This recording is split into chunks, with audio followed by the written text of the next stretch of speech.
Good evening, ladies and gentlemen. This is Brock Beard from LastCar.info, and welcome to Behind the Wall, the post-race show that comes on after the race, where unofficially, pending the results of post-race inspection, Chase Elliott has punched his ticket to the playoffs with his first points-paying win of the 2025 season. Of course, he did win the Clash at Bowman Gray Stadium earlier this year. A tremendous finish to this race, and not just the last lap of the race here like we had with the three-wide photo finish. I would argue particularly the last 28 laps of this race is probably about as best as you're going to get at the super speedway. I have made no secret of the fact that I've not been a big fan of this track, that I still think that I'm not entirely sold on this brand of racing here. But I gotta say, at the very end of this particular race, you could see everyone just absolutely going for it. And nobody outside the top 10 was really out of it until the last lap of the race. It looked like a complete toss-up. But, to a certain extent, you still had drivers that seemed to be managing the draft much better than others. And it feels like it's been a long time since we've seen that. I know that Denny Hamlin's been very high on Austin Cindric's performance as well as his own. And I think there's a lot of argument that can be made for that in these last couple of races, for the big tracks there at Daytona and Talladega here.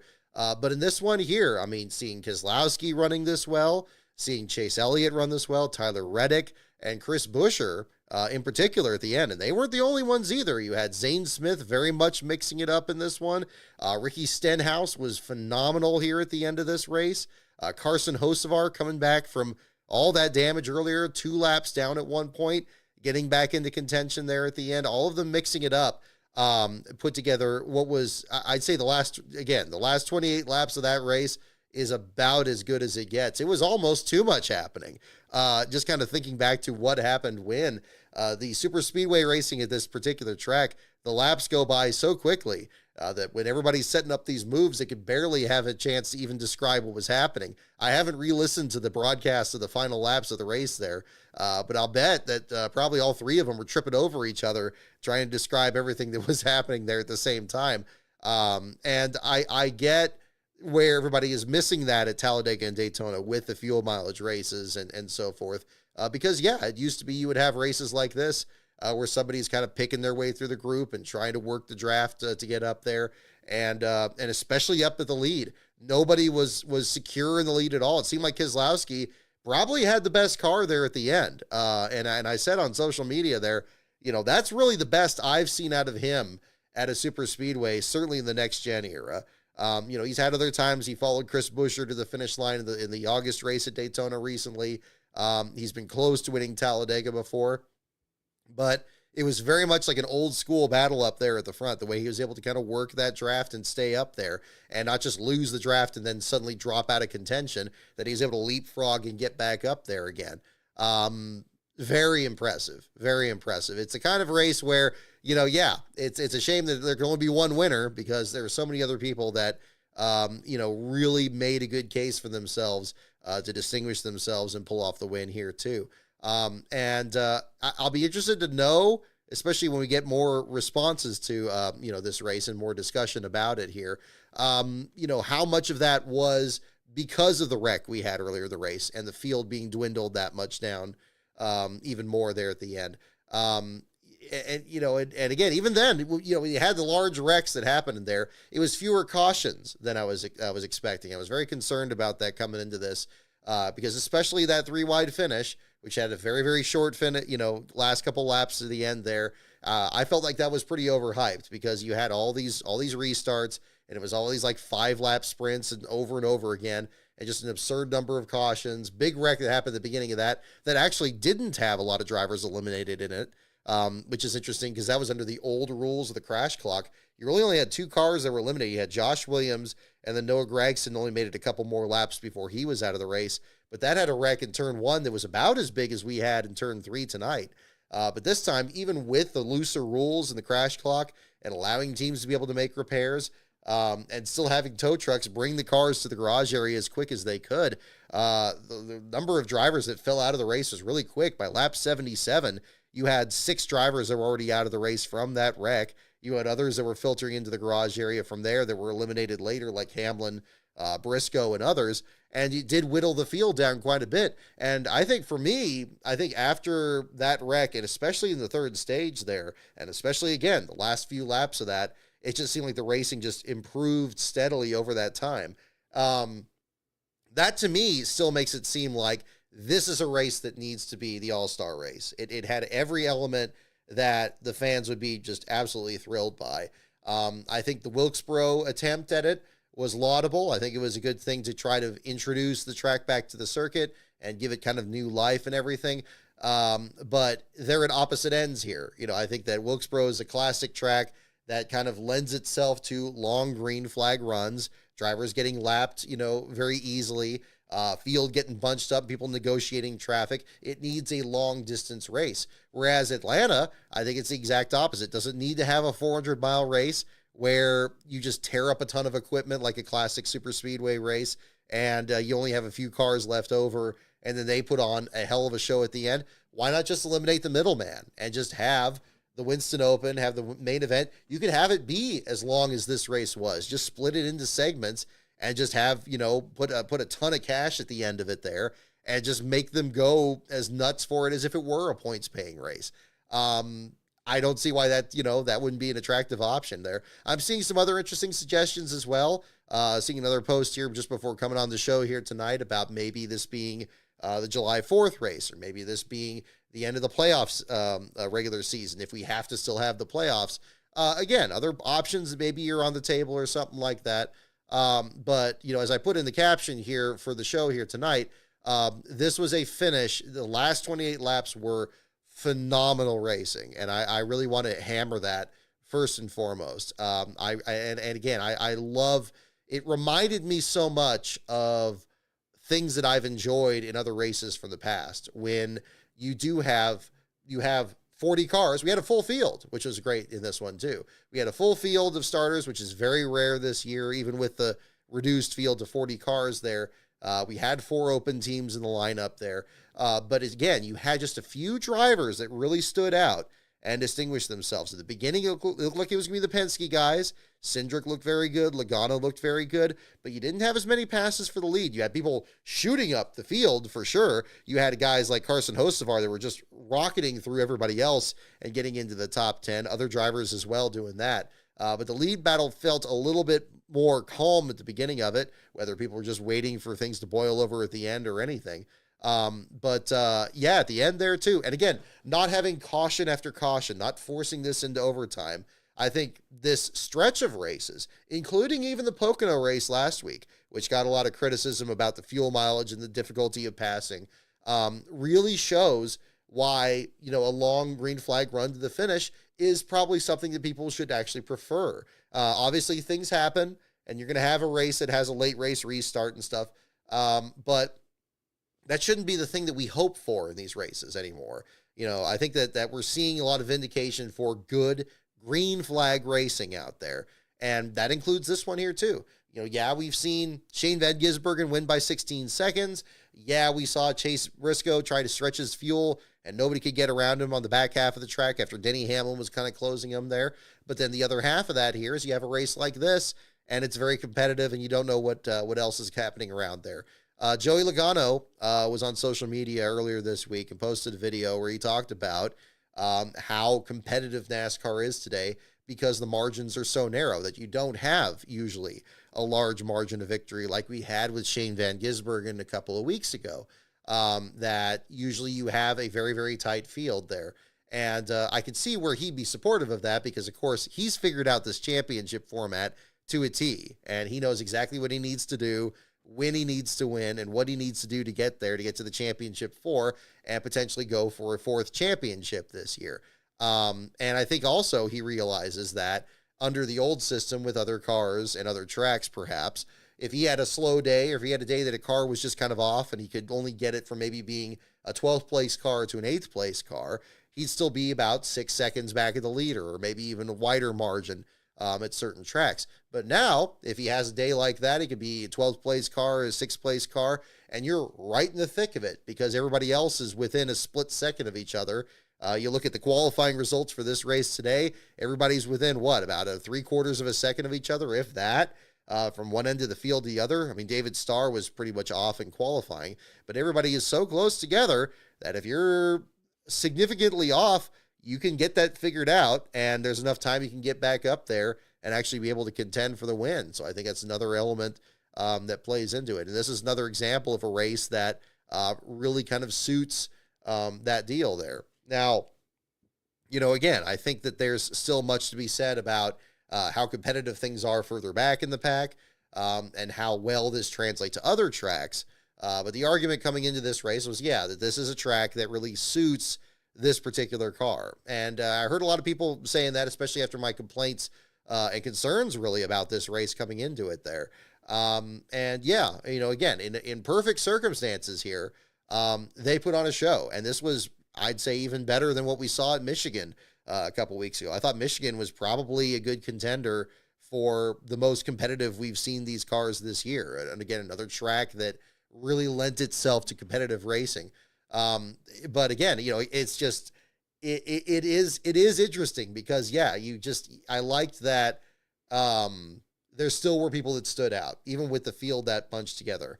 And I don't know what the critical element is here, what was present here that's not present at Daytona or Talladega, what exactly needs to be done. I'll leave that to the people out there that are more well-versed in that aspect of it.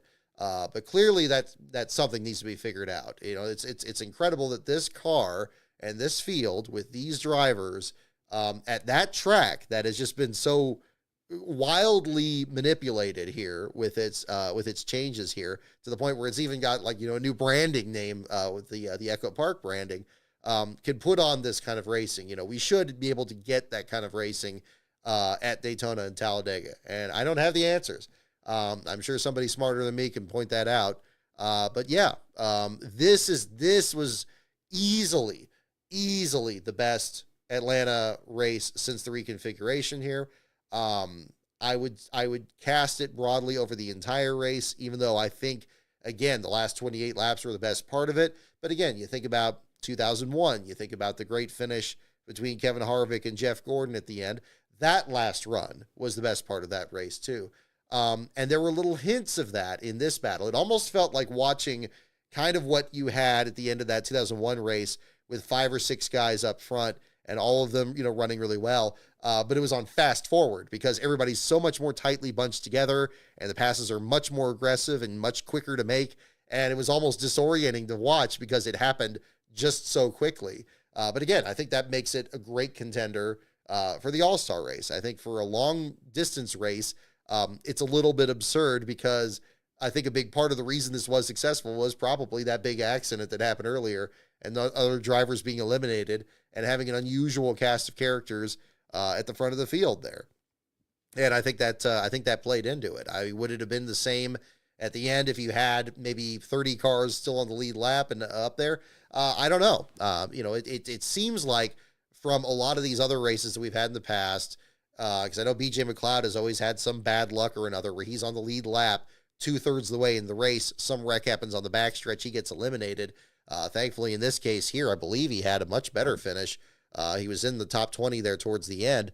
Having to pull it up on my phone here because the NASCAR.com lineup still was out of date. But yeah, BJ McLeod coming back to finish in the 16th spot in this one. Phenomenal. Great to see a lot of drivers have some great runs here in the same time too. So gotta say it was really interesting to see how that worked out, and whatever the riddle is to get this back to the way the kind of racing is at Daytona and Talladega. I don't know how much of it is the fuel mileage or how much of it is the car's design or too much downforce or whatever. But what, I guess just a perfect combination of a newly resurfaced 1.5 miles, and setting a super speedway package with these cars. For whatever reason, it just works out here. And I don't know what that is, but I can't find fault with what we saw at the end of the race there. I just hate that they had to tear up a ton of equipment to get there. And, I'm not sure the first part of the race, I didn't get the same edge of my seat sensation from the first part of this race. But once it came down to the end, absolutely, that was the big difference. And that's kind of what I was thinking of too. Maybe something that maybe is kind of a difference between this and so-called more traditional super speedway racing. Whenever I watch a race at Daytona or Talladega, even this year's race, which I know had mixed, kind of mixed responses to it, with the field being 2x2 and nobody able to get away from anybody there. It still felt like at any moment something could happen at that one point or another. I still am adjusting to kind of getting that same sensation here at Atlanta. But when it came down to the end, you could see everybody was just kind of hanging on. That was where I really felt it. Definitely at the end of the race there. So again, I think they put together a different deal there at that, and I think that was a great battle at the end. I think Keselowski had easily his best run of this year, and I again I think that it's going to be a tough couple of weeks here for him there. I don't know how well he's performed at the Chicago Street Course. I don't recall him really being as much of a factor, and I know when he comes out here to Sears Point, he's not really been that much of a factor in that race either, even going back to his early days at Penske. But maybe things turn around and they have a good run, or when they go to Dover the next week after that, maybe things turn around for him there as well. But I think it was a fine showing for RFK. They weren't the only teams that distinguished themselves as well. I kind of want to go through the lineup here again. Chase Elliott, unofficially your race winner. Again, I kind of glazed over him himself pulling off this win here again. First points paying race win this year.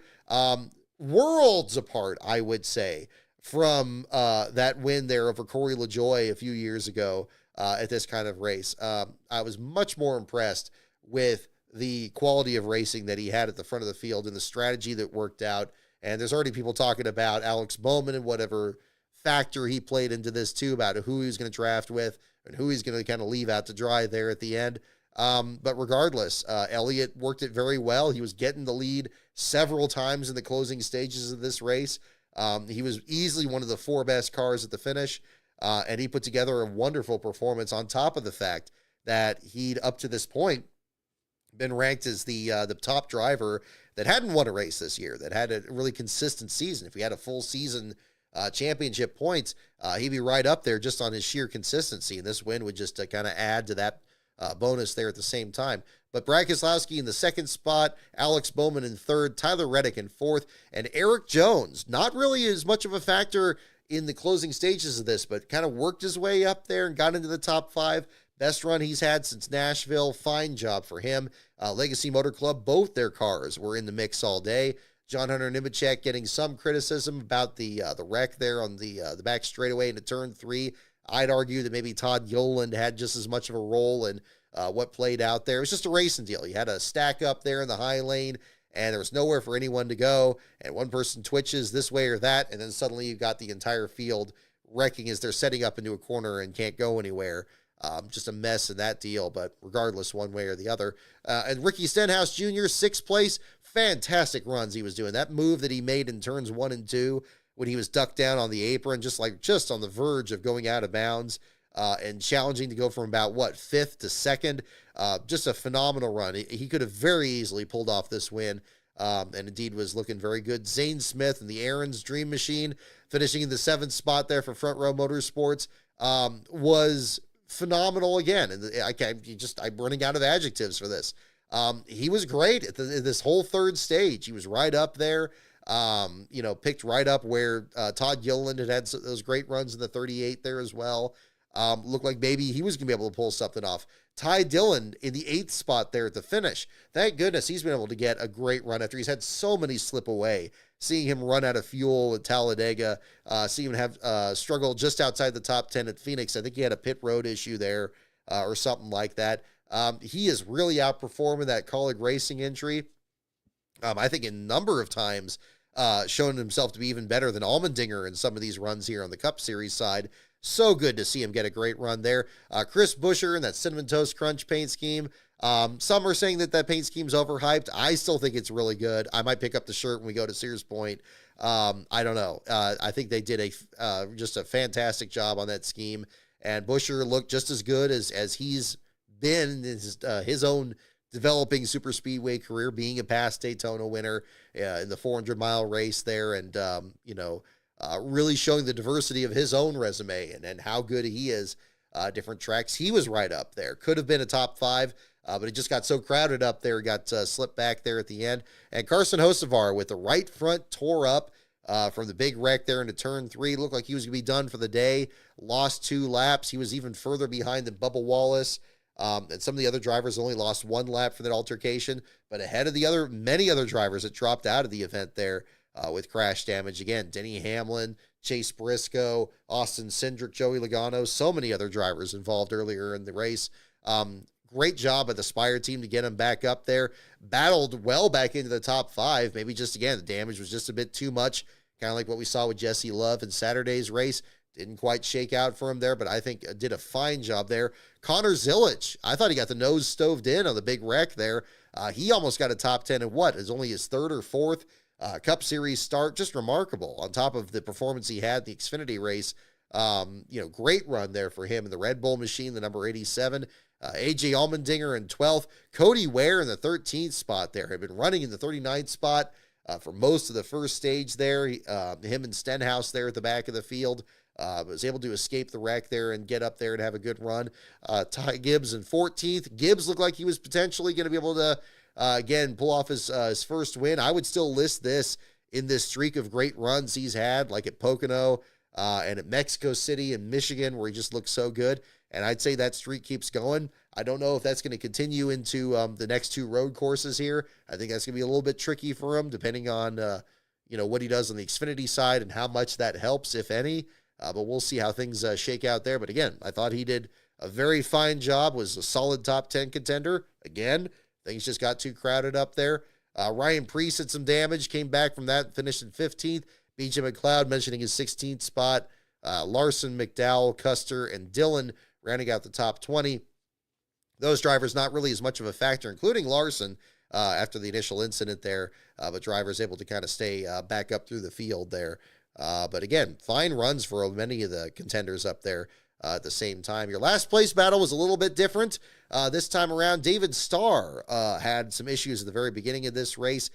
Seemed to have a bit of a hiccup going into turn 3 on the opening lap, according to the onboard camera. He was reporting some issues shoving in the clutch. Seemed like he had to really force it to kind of get it to work.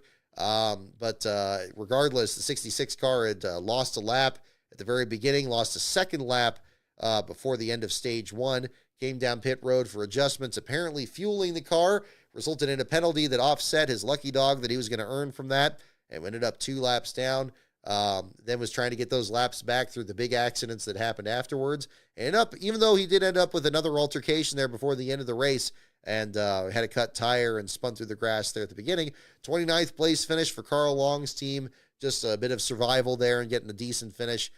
Kudos for him. Actually finished still ahead of Christopher Bell, who gained 9 spots after the team was able to make some repairs, him being involved in the incident that resulted in our last place finisher for today's race. And of course, that was Ryan Blaney, who now has his first last place finish of the season. I know it may not seem that way given all the bad luck he's had this year. He's definitely been in contention for one, but just for whatever reason, always had one other driver that's been, having some difficulty out there at the exact same time. Of course, last year's LASCAR Cup Series championship, very nearly won the LASCAR and NASCAR Cup Series championships at the exact same time. Didn't quite shake out that way, about 0.3 of a second difference with him and teammate Joey Logano there in the Phoenix finale. But Blaney now with his first last place run this year, again, pending the results of post-race inspection. First time the number 12 has finished last in a Cup Series race at Atlanta, and under dramatic circumstances, very reminiscent of that brutal accident that he had at Daytona a couple of years ago, head on into the outside wall. Good to see him get out of the car and be able to be checked and released from the infield care center and talk with the folks there at TNT afterwards. But regardless of a frustrating evening for him, Corey LaJoie, Austin Cindric, William Byron, and Joey Logano rounding out the bottom 5 there. Drivers that were also involved in the incident there at the end of the race. Denny Hamlin showing up in the 31st spot. Did Hamlin actually get back out there? I guess he did get some more laps in the race. That's a bit surprising there, because I know he did the infield care interview. I know it showed, when I was originally looking at the bottom 5, showed Hamlin down there, but make sure my stats here are fully updated there at the same time.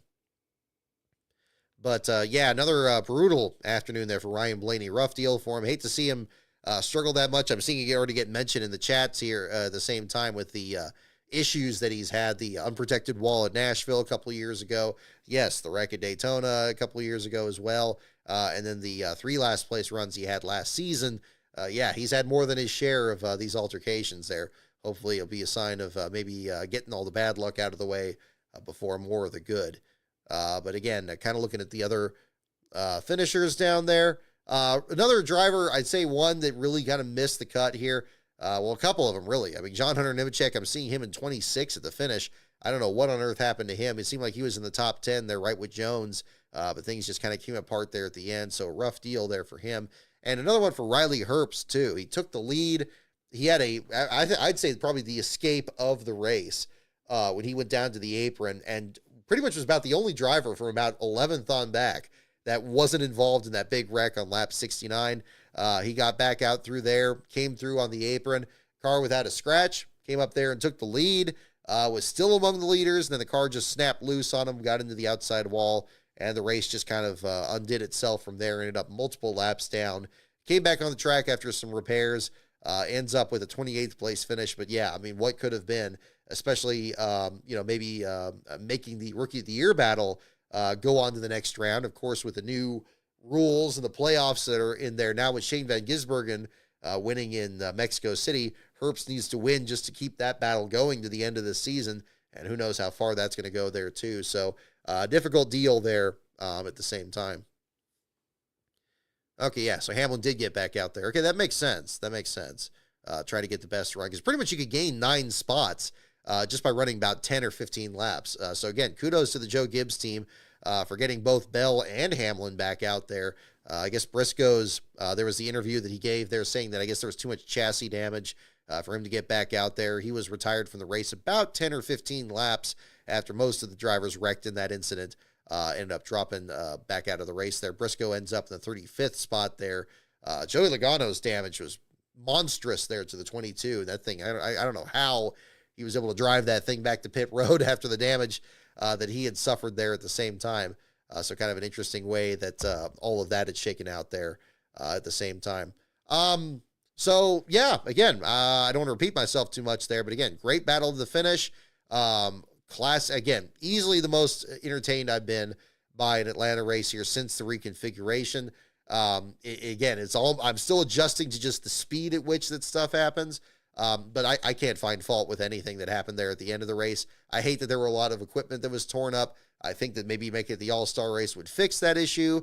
And I think it would be a much, much better venue for it than North Wilkesboro has been. I think Wilkesboro needs that points-paying race, and I'm going to keep banging on that drum until it happens, because I would love to cover that. And, yeah, I think that it was a wild race there. And heck, having the All-Star, have race here at a track where Chase Elliott's won here a couple of times, I think the fans would be able to get behind that there at the same time. So we'll see if that happens. I guess anything's on the table here at the moment, but we'll certainly be finding out. Let's see here. I do have Badger here on the screen as well. He came in here to Last Car headquarters towards the end of the race.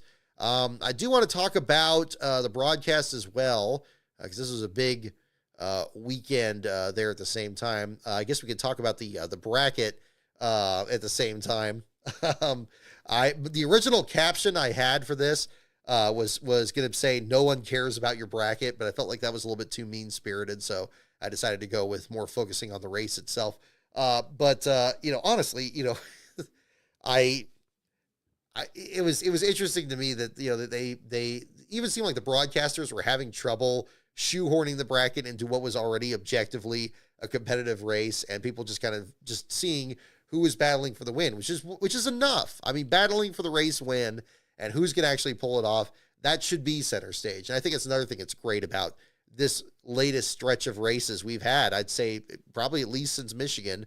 I guess probably since probably Michigan, if not maybe before that, where we've had long green flag runs at the end that have been compelling in their own ways, and some great battles there to the finish. But again, starting this bracket deal off here with this race, and then having, it just completely blow up and you have all these wrecks and who knows who's left or anything. I'm seeing people already posting their taunting images from one team to the next on social media here at the same time. So, I mean, again, everybody's having fun with it. That's cool. I didn't fill one out myself. I could honestly care less. But everybody's going to have fun with it. Like, fine, whatever. I think that the windshield banner thing didn't really work in this race because it was very hard to tell from just, again, the quick cuts from one moment to the next and the race going by so quickly, especially at the end. It was hard to tell who was doing what. I'm sure they're still experimenting with that to show who's battling who and how many spots somebody has to get. I'm worried that I'm glad the graphics were a bit more reserved, closer to what we saw on Amazon Prime. And it wasn't this overwhelming like horse racing thing that I was worried about, where you got like, who's this person has these odds and this person's here and he's against this person. It was just gonna be just overwhelming. I'm glad they didn't go over the top with it there. I will say, and I didn't watch it live, but I enjoyed it.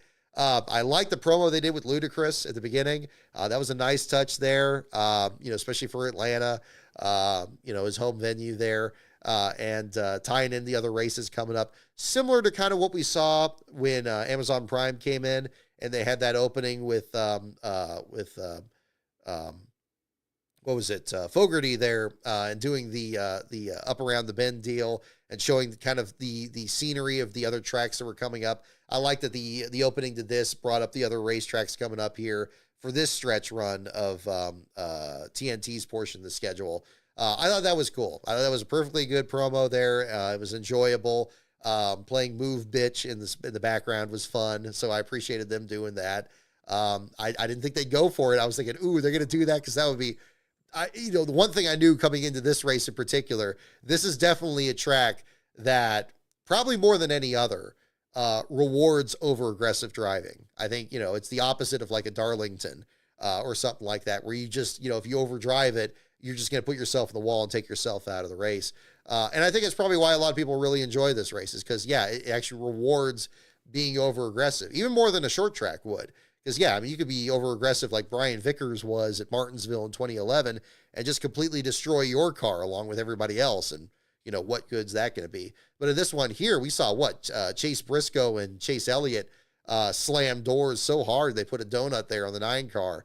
And it's amazing both of them kept those cars pointed in such a nervous area of the track as the quad oval was. That was very impressive. So, I liked that. As to the broadcast itself, somebody was asking me during the race what I thought of the broadcast. It was fine.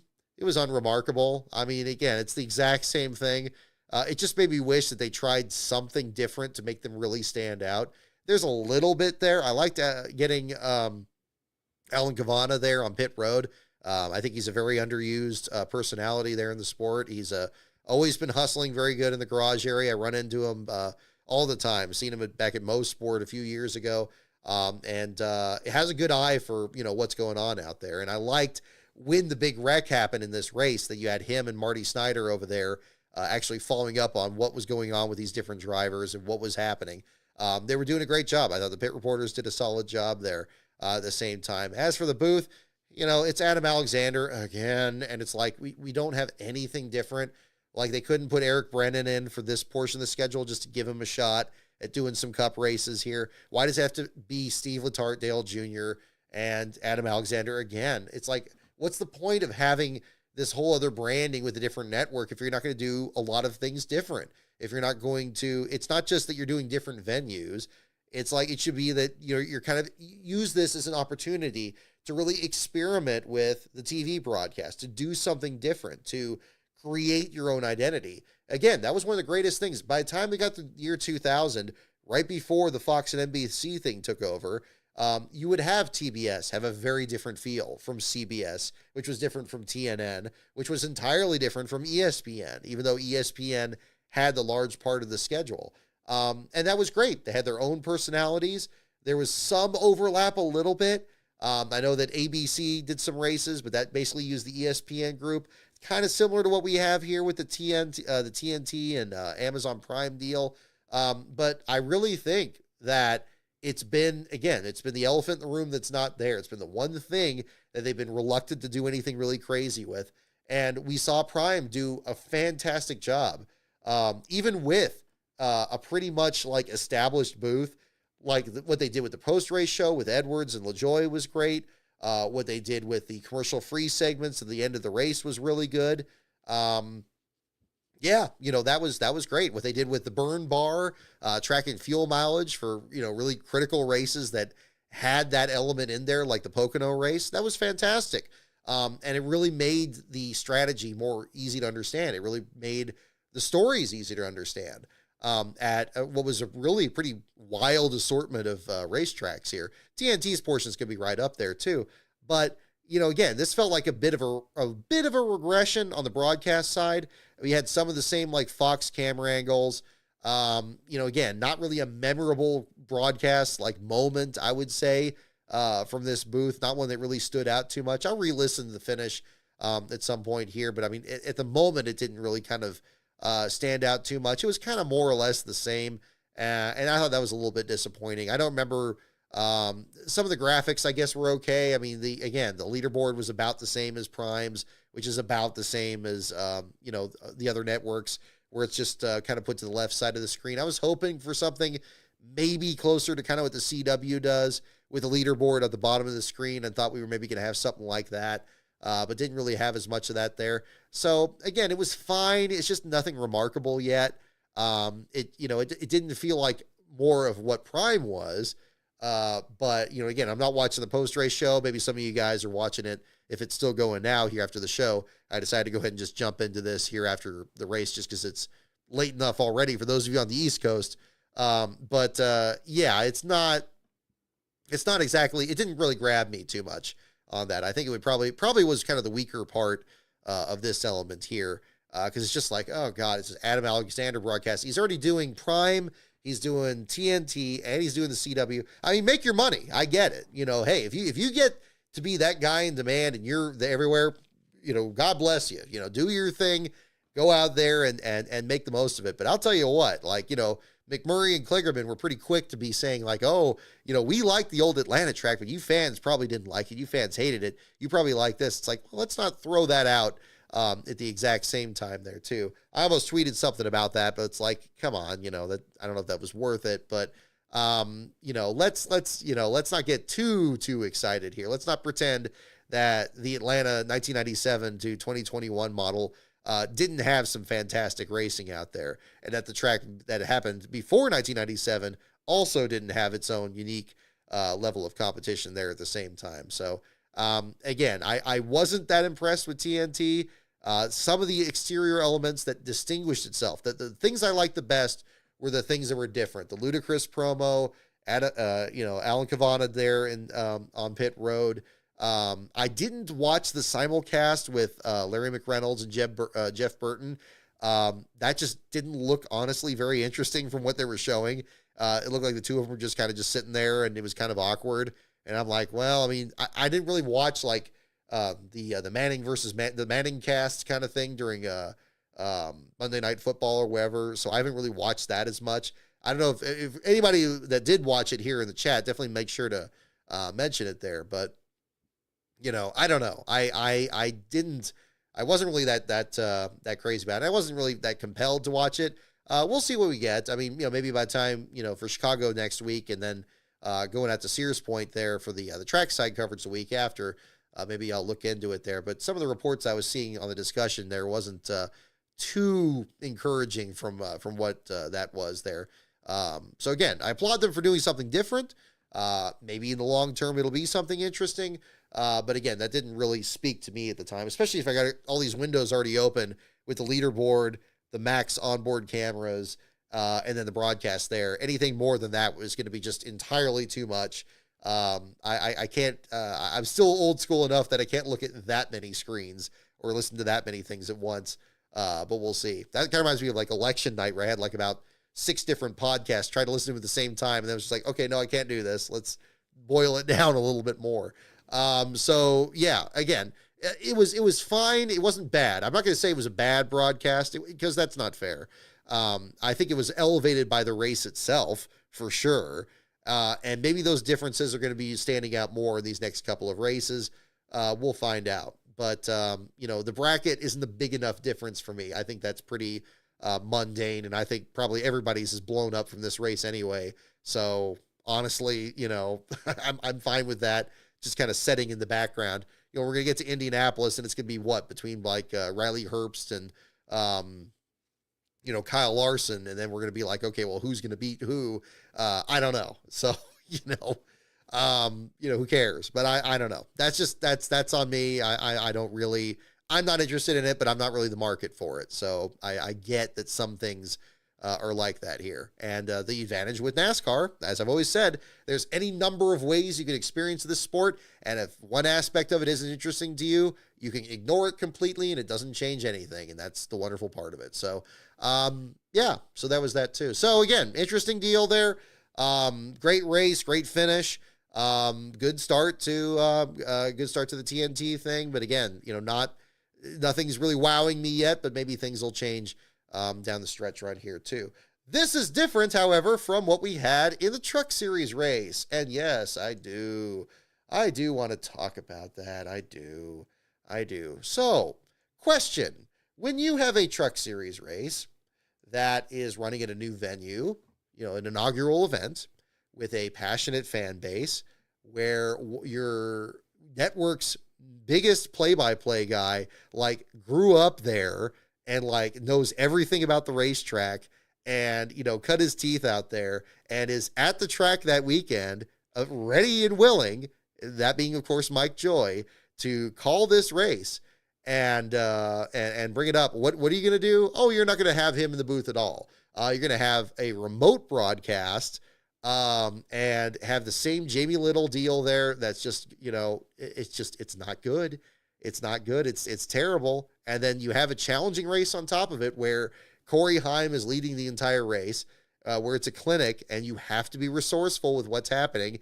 And you can't just keep repeating, oh, isn't everything wonderful? Isn't it great just seeing this exciting NASCAR race? Isn't it great that everything's so much fun? Where you have to fill the time and make it interesting. You need to have that professional hand on the wheel. It was embarrassing. It was awful. It was an awful, awful, awful broadcast. Probably one of the worst that FS1 has done for the Truck Series. Pitiful, I would say. And it was a insult, I would say, to the people out there. Reminiscent, I would mind you, of what we had from Rockingham.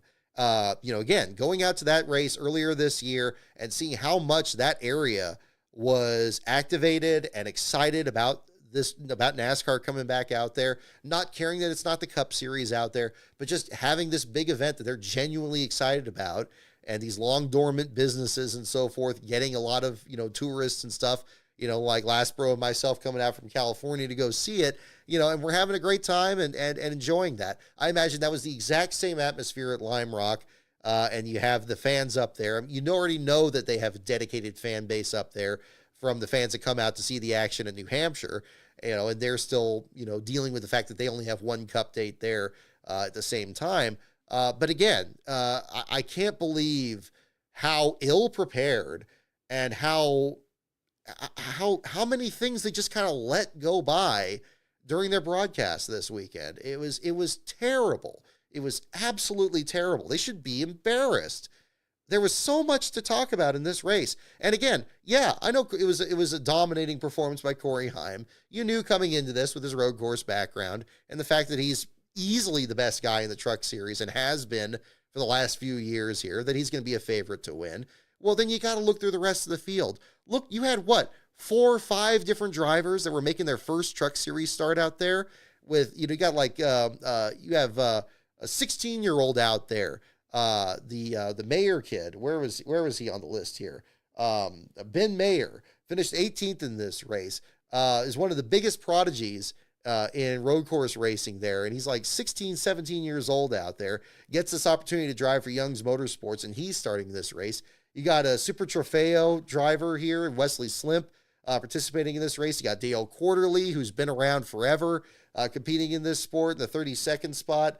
Thomas Annunziata, who did double duty with ARCA. Congratulations to him on the ARCA victory with Nitro Motorsports, coming back from that spin at the beginning. You got all these other stories throughout the field. Brent Cruz, for the great runs, that he's been having, not just in late models, but his background in road course racing. All these drivers should have had their moment to get discussed. There was plenty of time, 100 laps of this race with all that, and it just wasn't taken advantage of. I didn't watch the practice or qualifying. If they did better job with it there, that's fine, but you really want to do that in the race. You really want to make that a big part of the story. It bears repeating.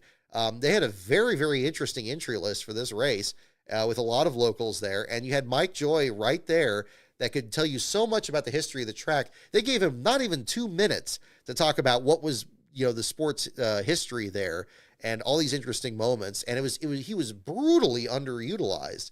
And I hate that for him. I think that was so rude. I don't know what the decision making was there, and why they felt that wasn't possible.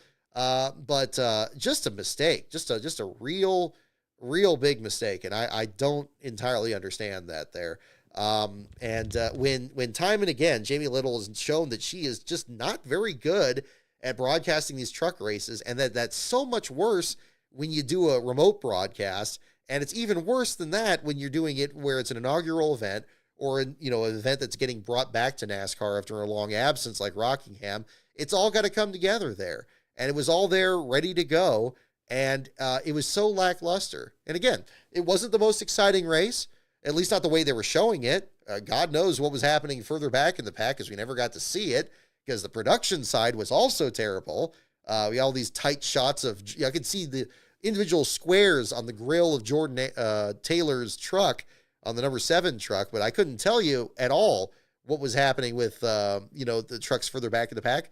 Who was the one that was leaking fluid? It may have been Dale Quarterly, may have been Alex LeBay, who ended up being your last place finisher. I don't know, because they never found out. And even as much as I like the pit reporters that are there, they didn't figure it out and didn't relay it up to him either. So what the hell was going on? I mean, just such an embarrassing broadcast. I hate it for anybody that wasn't able to attend the race and is relying on the broadcast to watch it afterwards, because your experience is going to be entirely different from, I'm sure, what it was actually going to the event out there, which is really unfortunate. It's really too bad, and on top of this, you have the stage racing. You had the cautions that come out, and you don't have a traditional road course race out there. And again, the limitations of what NASCAR has. I was seeing some interesting discussion from some. I forget who posted this exactly, but was saying that lap traffic is a big part of what makes Lime Rock exciting, because it's kind of a smaller road course. It's very fast. It has a lot of fun turns and so forth. And its own kind of history. But when you get lap traffic and people kind of bunched up and not really knowing where to go, you can't really get that with without with the stage cautions in there and the non-competitive pit stops. I'm not as concerned about the non-competitive pit stops as others are. I don't view that as much of a frustration as I do the stage cautions themselves, and breaking up the race that it was, because it always stopped before you could really catch the back of the field, except for maybe 1 or 2 guys that were really struggling. That was just really frustrating. It made it just a frustrating experience. This was a race that I was pretty excited about coming into it, because I wanted to learn more about the history of the track. Indeed, another driver I'm doing interviews with made some of his first starts out here. So it's come up in his discussions, and I wanted to kind of learn more about it from that. So, again, it's too bad. It's just too bad. And unfortunately, much like we saw with Milwaukee these last couple of years, I think it's gonna paint the track in an unfavorable light, which is really disappointing, because it's such a gorgeous area. Thank God we have social media and people posting videos of what the track looked like and pictures. Such gorgeous photography of these trucks going through this pastoral area, very reminiscent of what we saw at Mosport there up in Canada. And having these great battles up there at the same time. They really put on a solid display out there with the truck series competing out there. So I just got to unplug my screen because it's disconnecting. But again, I think that they really need to lean into that more. And I feel like the broadcast is going to color people's perception of how good the racing is there. And it's going to have an effect on whether it gets renewed or how much longer it gets renewed there, which is too bad. It's really too bad. We've already had, losing Moe's Sports, and you get Mid-Ohio and Milwaukee and stuff kind of getting cycled around there on the schedule. It's unfair. And it really does point out once again how critical the sport being displayed on TV is. It's not something that's just a given. You can't just conclude that it's always going to be of the highest quality and you can just rest on your laurels. It really requires a lot of work to bring it about. And so, yeah, on social media earlier this week, when they posted that clip and they're showing the trucks going over the hump there on the far end of the track at turn 5, and you got Jamie Little saying, "Oh, look at this. Isn't this great seeing all the trucks catching some air over the corner?" And then you got Michael Waltrip just being like, "Wow, it's great. All these trucks getting air over the corner," and just saying like the exact same thing, even in a clip where probably for a moment it would be cool to hear the engines kind of over rev going over that hump and then explaining it. And I know some people didn't see the issue with it, but I hope those people were paying attention during the race itself and saying like, okay, well, look, there were other examples there along the same way. Imagine the entire race going that way. And that's basically what was happening. It's so frustrating. In that one little clip, just from that scene there's so much more you could add. If you really, really did your homework, you could say like, okay, it's like, this is why the track is designed this way. How about how high of a rise it is, or anything like that. Thank God they had Todd Bodine there. Probably one of the best parts of the Lime Rock broadcast were the segments they had where he was walking around different corners and explaining them. That was good. I would have actually preferred if they had all those put together at the beginning and just kind of had an overall description of the layout of the track. Apparently they did something with a drone, I guess, or something. I usually tune into the race like right before the start of the race, so I didn't see any of that. But I was watching it with Last Bro, and he wasn't even sure what the track's layout was as we were watching it. Like, there wasn't even really any graphics that could kind of help with that, which was disappointing. I mean, a road course, you really can lose your bearings very easily. And it seemed like they were having some, they just weren't really interested in helping with that either. So that was really, really, really disappointing. And I hate it because, again, and it's not going to get any better, not the way they're approaching it now. I got a nice message there from Mitchell Stapleton there, talking about, doing some stuff in the booth. It'd be great to have the opportunity. I don't know. I'm not holding my breath. I would love to do it. And a lot of the ideas I have, I don't share them publicly, because honestly, they're going to have to pay for them. Honestly, it's going to have to be, it's going to have to be worth my time there at the same time too. And I hope that maybe I would be perfectly happy to help them out, especially at Fox, because they need it, but they're going to have to realize that they need it, first and foremost. And, we'll see if that happens. Haven't ever heard of anything like that on my end. Not holding my breath that it's going to happen, and maybe insulting this isn't the way to go about it. But you know what? Just keep my mouth shut and being happy about this and being like, oh, isn't this great? This is perfectly wonderful. And there's no problem. And we're just not saying anything. That's not getting us anywhere. And yeah, I know I get my share of people that aren't happy with me being negative on stuff like this. But as I say on this show, I'm going to tell you the way I perceive it. And if it's something I like, I'm going to tell you why I like it. If it's something I don't like, I want to tell you exactly why I don't like it. And I'm going to do it in good faith, because that's what you guys deserve. You guys deserve to hear what I think. And if you don't agree with me, that's fine. We'll debate about it. And if there's something that happens that changes my mind, like a race tonight, I was not expecting that the ending of this race was going to be near as good as it was. I was expecting we're going to have the exact same thing for the spring race, where everybody was hyping that 3-wide photo finish. Oh God, how many times do we see the replay of that? We had a documentary that they played during Speed Weeks when it should have been the focus of Daytona. And who's going to make the 500 and who's going to win the Great American Race? No, forget that. Let's have a documentary about a finish, like a 3-lap sprint to the finish. And like, where were you when the world stopped? Like, I mean, come on. Like, it was so absurd. And yeah, I still stand by with what I said back in February, that it was funny. It was hilarious when you get all that hype and you have a 3-wide photo finish setting up again, and then it gets screwed up because of a late race caution. The same thing gets screwed up Daytona. Yeah, I think that's hysterical. And if you don't see the humor in that, well, maybe you need to watch more funny things. I don't know what to tell you. But I expected to have something like that happen here in this race, because I think this race does get overhyped. I think this track gets overhyped. I was groaning during the pre-race of this when Steve Letarte was like, oh, hottest ticket in NASCAR. Like, this is the Bristol Night Race in 1998 or something. It's like, oh, this is the craziest one. Oh, you got to strap in, folks. It's like, you don't need to hype it. Just let it be what it is. If it has a boring race or something, that happens. But again, as I said, the end of this race today, the Cup Series race, was phenomenal. That's everything you would expect to be. You had actual competition for the lead. You had comers and goers, and you had a few of that group that really distinguished themselves with some great moves and showed that they were cut above the rest. That's all you really want. That's all you want. And we had it all in 28 laps. How wonderful is that? And I think that's deserving of much more hype than that 3-wide photo finish. Much more. And again, I'll be the first to say it. I'll be the first to say it here. So again, I think that's kind of the duality of today.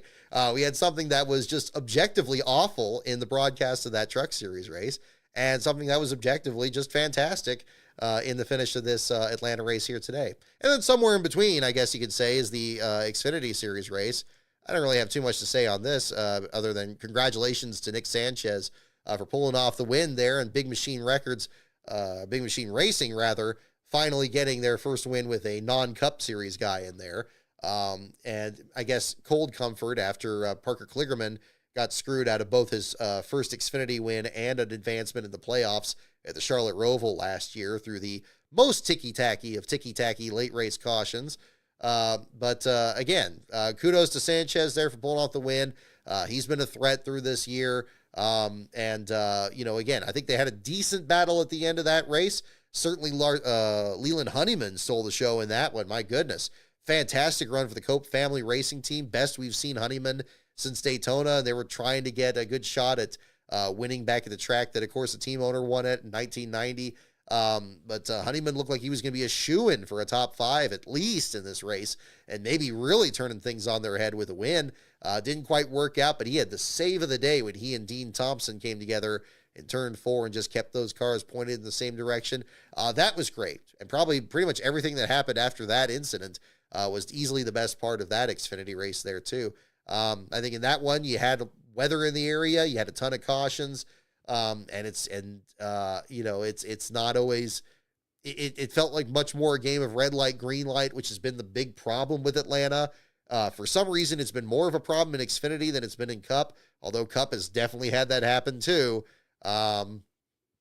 Regardless, again, having the good battle there at the end, Nick Sanchez, Carson Kvapil, both trying to get their first win. Carson Kvapil is going to get a boatload of wins once he breaks that egg there too. And that may happen as soon as next week. You never know. But that's going to be really interesting there. But him in the second spot, Sam Mayer in third, Connor Zilich in fourth, and Taylor Gray in the top 5. Jesse Love with some significant nose damage gets the 6th spot there for RCR. Eric Almirola, Daniel Dye, Kyle Sieg, and Jeremy Clements in your top 10. Daniel Dye and Austin Hill with a little bit of an altercation after the race. Hill himself losing 6 laps with a faulty electrical system there. Getting back out there in the race there. And I thought was really going to be, I was just waiting for Austin Hill to get all those laps back and get back into the race. But he just lost too many laps too late in the event. By the time he got back out there, other drivers were losing laps and they were getting their laps back. And he ultimately got one of his laps back on the last caution of the day, ended up 5 laps down, finishing in the 26th spot there. So the demon was slain, at least for one race there. I know that Austin got a little bit of ribbing for the health segment that they did there during the CW broadcast. They get a little too personal, I think, with that, but I get it in athletics. That's a big part of it.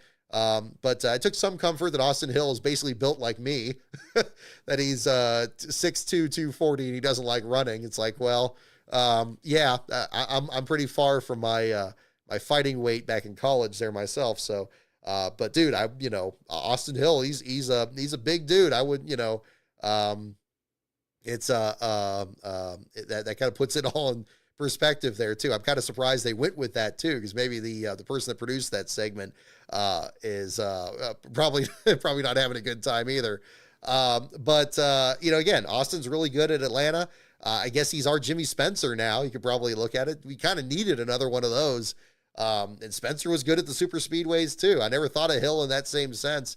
But if they're going to, get that personal with statistics there, I guess that's going to be part of the story there too. Looking further back, Matt DiBenedetto, I was hoping he was going to get a good run up there too. End up in the 15th spot there for Viking Motorsports. I thought that was a pretty good good effort there. He was right in and around the top 5 with Leland Honeyman. That's a team that I think is always just on the verge of really breaking out. I was so excited for them when they were up in the top 5 at Talladega when we were out there back in April. But yeah, I think that's another part of that at the same time. Your last place battle there, open and shut pretty much. Josh Williams involved in an early incident. Parker Retzlaff cannot buy a break if it were on sale, and they just put it in his hands. It's just, they're on a terrible stretch there, the Alpha Prime team. And I hate it for Tommy Joe Martins and those guys over there. I know they are absolutely working their asses off. And I know that in between all this, they're out there and they're just like, trying to fix all these tore up cars as best they could. And Retzlaff is a great driver. I'd hate to see, him get burned out like he had over the Jordan Anderson team with all the bad luck they had there. And now this time here, I mean, they have the speed. They're right up there. They're really fast. They're putting some great runs together. We saw how fast they could be at Rockingham when he had the runner-up finish. But man, I mean, it's just not happening for them, and they just keep getting caught up in other people's wrecks. And here with Williams and Sawalich, he just was right in the middle of it, stoved in the nose, and there you go. It's just another element there too. But Josh Williams, same deal. Williams was the only driver that was immediately wrecked out from that wreck at the Spring Atlanta Cup race last year. This time, deja vu. 3 laps into the race, gets in another wreck, and he ends up your last place finisher here. Again, we'll see if things turn around for him. But, man, it's not as bad as Williams was last year, where he was really seemed like he was an early favorite for the last car championship. But again, it's so frustrating to see him struggle at the colleague team, where again, kind of like with Retzlaff, it's like, this is going to be a ride where you think he's really going to take off. After all those years of really outperforming at Mario Gosselin's team, Williams is still a fantastic driver, has been since he was in ARCA, and he drove that applesauce car there with the old sheet metal body on it, and he was the standout in that series. That driver is still there, and he still runs that 11 car, but man, these are guys that, those bottom 2 finishers there, Retzlaff and Williams, they desperately need some good runs. Bottom 3 drivers, really, I still feel bad for Williams Sawalich and the Joe Gibbs effort. Having a driver running that low in points for a Joe Gibbs effort, I know he came up from ARCA, and you got people that are making fun of ARCA and all that, but, come on, man. He was a really good driver in that circuit, and ARCA is a legitimate development series that gets entirely too much criticism from people. I know it had the incident at the beginning of today, but, that stuff happens, and we saw, after we saw the big wreck in the Cup Series race, can you really be that critical of them in that sense, too? And ARCA's had a long history of developing talent themselves that, they get into the Cup Series as well. Andy Belmont was very high on his career in that circuit as well. But I was really hoping Sawalich would take off this year. It just hasn't happened for him, and I don't know what the issue is in terms of adjusting to it. Maybe running in the Truck Series more would help. He seemed like he had some good runs in the Truck Series when he was driving for Tricon part-time. But man, it's been tough to watch there for him in the 18. Dr. Patrick Staropoli there in the 35th spot, Catherine Legg rounding out the bottom 5. I didn't realize Patrick Staropoli was a doctor. I knew he was sponsored by pharmaceuticals, and I figured that was just kind of a consequence of where NASCAR is now, where now we got these Totally Spies animated segments during the race today. Is anybody else kind of weirded out by those today? I don't know what that was about. It seemed like it was always some antipsychotic or something that they were advertising, but I don't know. I've not been a big fan of those ads in general, and this latest slew of them is just even more absurd, but I guess that's a conversation for another day there. But one of the best parts of the Xfinity broadcast was during that rain delay, and they basically had a whole room of the entire field and just went one by one with the interviews. I thought those were really enjoyable. And I thought the folks at the CW did a great job with that. I think the CW is probably the best network in terms of doing individual driver profiles, which is pretty amazing. Even with the booth not being as imaginary as or as imaginative in bringing new personalities in as much. I think they do a respectable job of actually featuring a lot of these different drivers, these different faces, and featuring them there. So I'd like to see even more of that. I mean, I think I'd like to think CJ McLaughlin got a lot more attention for his pre-race interview there with Kyle Busch and having some fun with that. And CJ himself, qualifying well, had a career best qualifying run. Unfortunately, was undone by a pre-race penalty and then ultimately a crash in the race. But starting 8th in the race for the Mario Gosselin team, great effort for him. And I think that was something that was really going to be an interesting story there too. But I thought that was probably the best part of that broadcast, was hearing from all these other drivers in the field and introducing them to him. I think that's the responsibility that they have to promoting that part of the circuit. And again, that's something I would have loved to have in the Truck Series broadcast, with all these newcomers that were in the field there, all these other road course specialists, not just Jordan Taylor and the Rodney Sandstorm thing, which I know falls into the thing that Fox always likes, the jingling keys all the time. If you got a silly alter ego or a silly nickname or a name that's funny to say, or if it's your birthday, they're all about that. But anything outside of it, they just got blinders onto it. It's unfortunate. And it's nothing against Jordan himself. I think the Jeff Gordon fan thing is a lot of fun. That's cool. Heck, that's right down my alley, of wearing the 90s gear and stuff like that. But Fox falls into that too easily, and then they get distracted from it, and that's Fox's fault, So that's a whole other consequence of that too. I didn't mention Kyle Sieg too much. I mentioned him in the top 10. But a great run for him. He had the X-pipes on the car, which sounded great in qualifying. He had the paint scheme that looked like Ricky Rudd's car from 2002, and that was pretty cool too. Great effort for him. And again, he's now had exactly one top 10 finish in each year since he's been running full time. I think the last 4 years in a row. So kudos to him. I know Ryan Sieg gets a lot of the attention, and understandably, for him trying to break through and get his first win.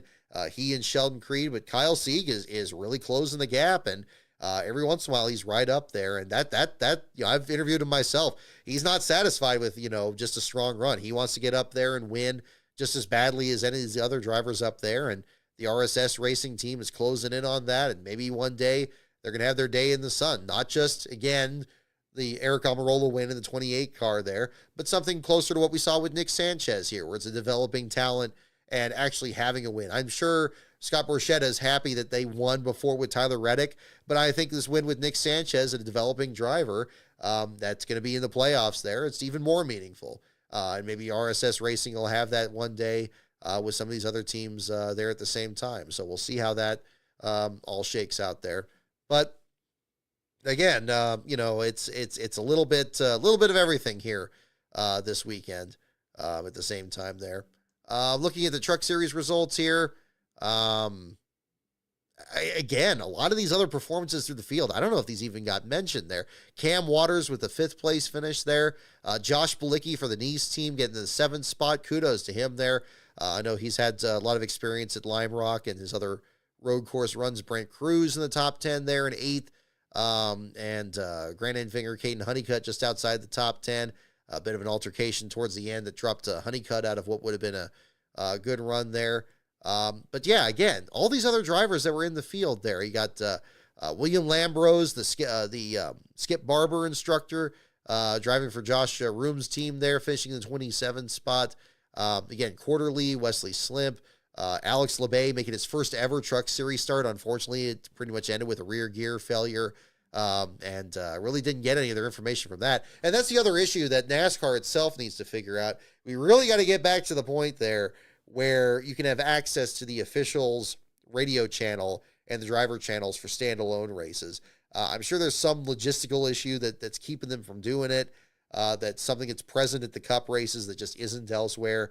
But they really do need to bring that out. I mean, I don't know if that extends to fans at the track there. I know we covered Mo Sport that one of the challenges we had is you couldn't really get access to the radio there. I don't know, if that's really improved since then, It's been about 6 years now, if that's been any different here at Lime Rock.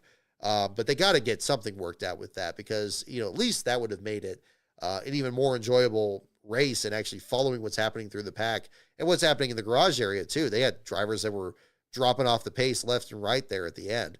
But unfortunately, we just didn't get that information. And, the NRN broadcast was solid. I was listening to that during the race. It helped a little bit. Kudos to them for mentioning Alex LeBay dropping out of the race and trying to get back out there. I caught kind of the tail end of the discussion in that for the article there. But again, it's just a missed opportunity, just a massive missed opportunity. And especially when they had the parts right there in front of them with Mike Joy, with several drivers making their debut, with the history of the track and the layout of the track. They could have done so much with that. And I'm sure I'm not the only one that saw it. I'm sure there's others that were thinking the same thing. And it was the worst possible scenario because, yeah, you had a race where one driver pretty much led almost the entire distance, and you had a remote broadcast, and it was just a perfect storm of suck out there. And it's really it's too bad because I don't think that was nearly as bad of a race as they made it look, and I don't think it was nearly as uninteresting of a race as they made it look. But they did make it look that way, and they should be ashamed. They really should. And somebody needs to hold them to account for it. And I don't know if that's happening because after, like I mentioned with Adam Alexander last week, it sounded like he's not really getting a lot of direction, that he's kind of making his own notes and doing his own prep work. So I don't know if Fox is getting any direction, and I don't know if they care enough to have direction. It's a shame. It's really a shame. And it just makes me so upset to see that because we could have really had a very interesting broadcast, and we really didn't get that. We really didn't. And I don't know why, and I don't know who's responsible for that. But it's really, really unfortunate. So I don't want to end things on a down note here. So we will keep going with that. Oh, look at that. I'm looking at comments here as well. Uptown Donkey tweeting this on Twitter here as well. I've been watching NASCAR since 1989. That last 30-lap run was one of the single greatest things I've ever seen. Completely agree. Completely agree. That was a fantastic battle to finish, and that definitely needs to be hammered on that. Now, again, how well that can be replicated and what was helpful. Again, I think NASCAR just needs to look forward and figure out a way to take the best elements of that and apply that to wherever else it is. I don't think that means we turn every other race into a super speedway and base it off a video game. I don't think that's the message we need to take from this. I would certainly caution against that. I don't think it means we need to just have 1.5 mile tracks or anything, but yeah, it's a different. It is positive to see good competitive racing, but we can have that at the other venues as well. We're certainly capable of having that, and we just need to figure out what that is. So we'll see. Let's see. Yeah, again, I thought Hocevar was very impressive there too, seeing the comments here. Oh, I need to get into the super chats. My goodness, I was hardly even looking at the screen here. I need to jump into that at the same time. But we will do some trivia. I have a couple of housekeeping things from last week's show that I wanted to kind of get into at the same time. Let's see.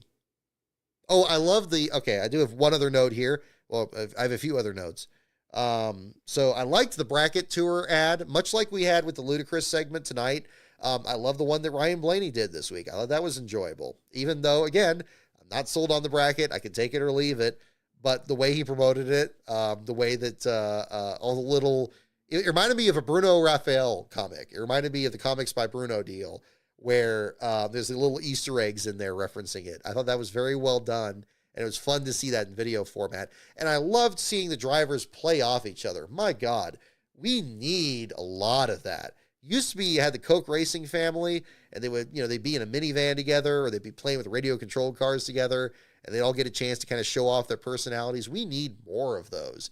And they're all right there. They're all willing to do it. They're all under contract. They probably have to do it anyway. Why not just bring out more of it? That was fun. I loved that segment they did. They had a lot of fun with it. I watched it quite a few times this week. I really enjoyed it. So whoever came up with that at NASCAR's social media team, they're doing the right job. See, again, we're not far off. I don't want to make it sound like we're way out in the woods and we don't know where we're going. We're past that. We're on a very interesting trajectory where if we just fine tune a couple little things here and move people into the right spots and change the priorities just a little bit, we're going to be in a really, really competitive spot. Are we going to be the NFL or the MLB or the NBA? No, we're not. But we can at least be back to being the big fish in our own pond. And we're already kind of getting back there anyway. So, we'll see where things head out there. But yeah, I thought it was a good segment. I still think if you're going to do $1 million challenge and you're going to involve the fans, I still think the No Bull 5 is the best example. And I could do a whole other video on it. Maybe I will. But I remember as a kid, or I guess a teenager really, how enjoyable that was, watching that there, where you had the 5 cars in the field and it's based entirely from race to race. And you had like whoever was the top 5 from the previous No Bull 5 race was eligible for the next one, kind of like a Dash for Cash.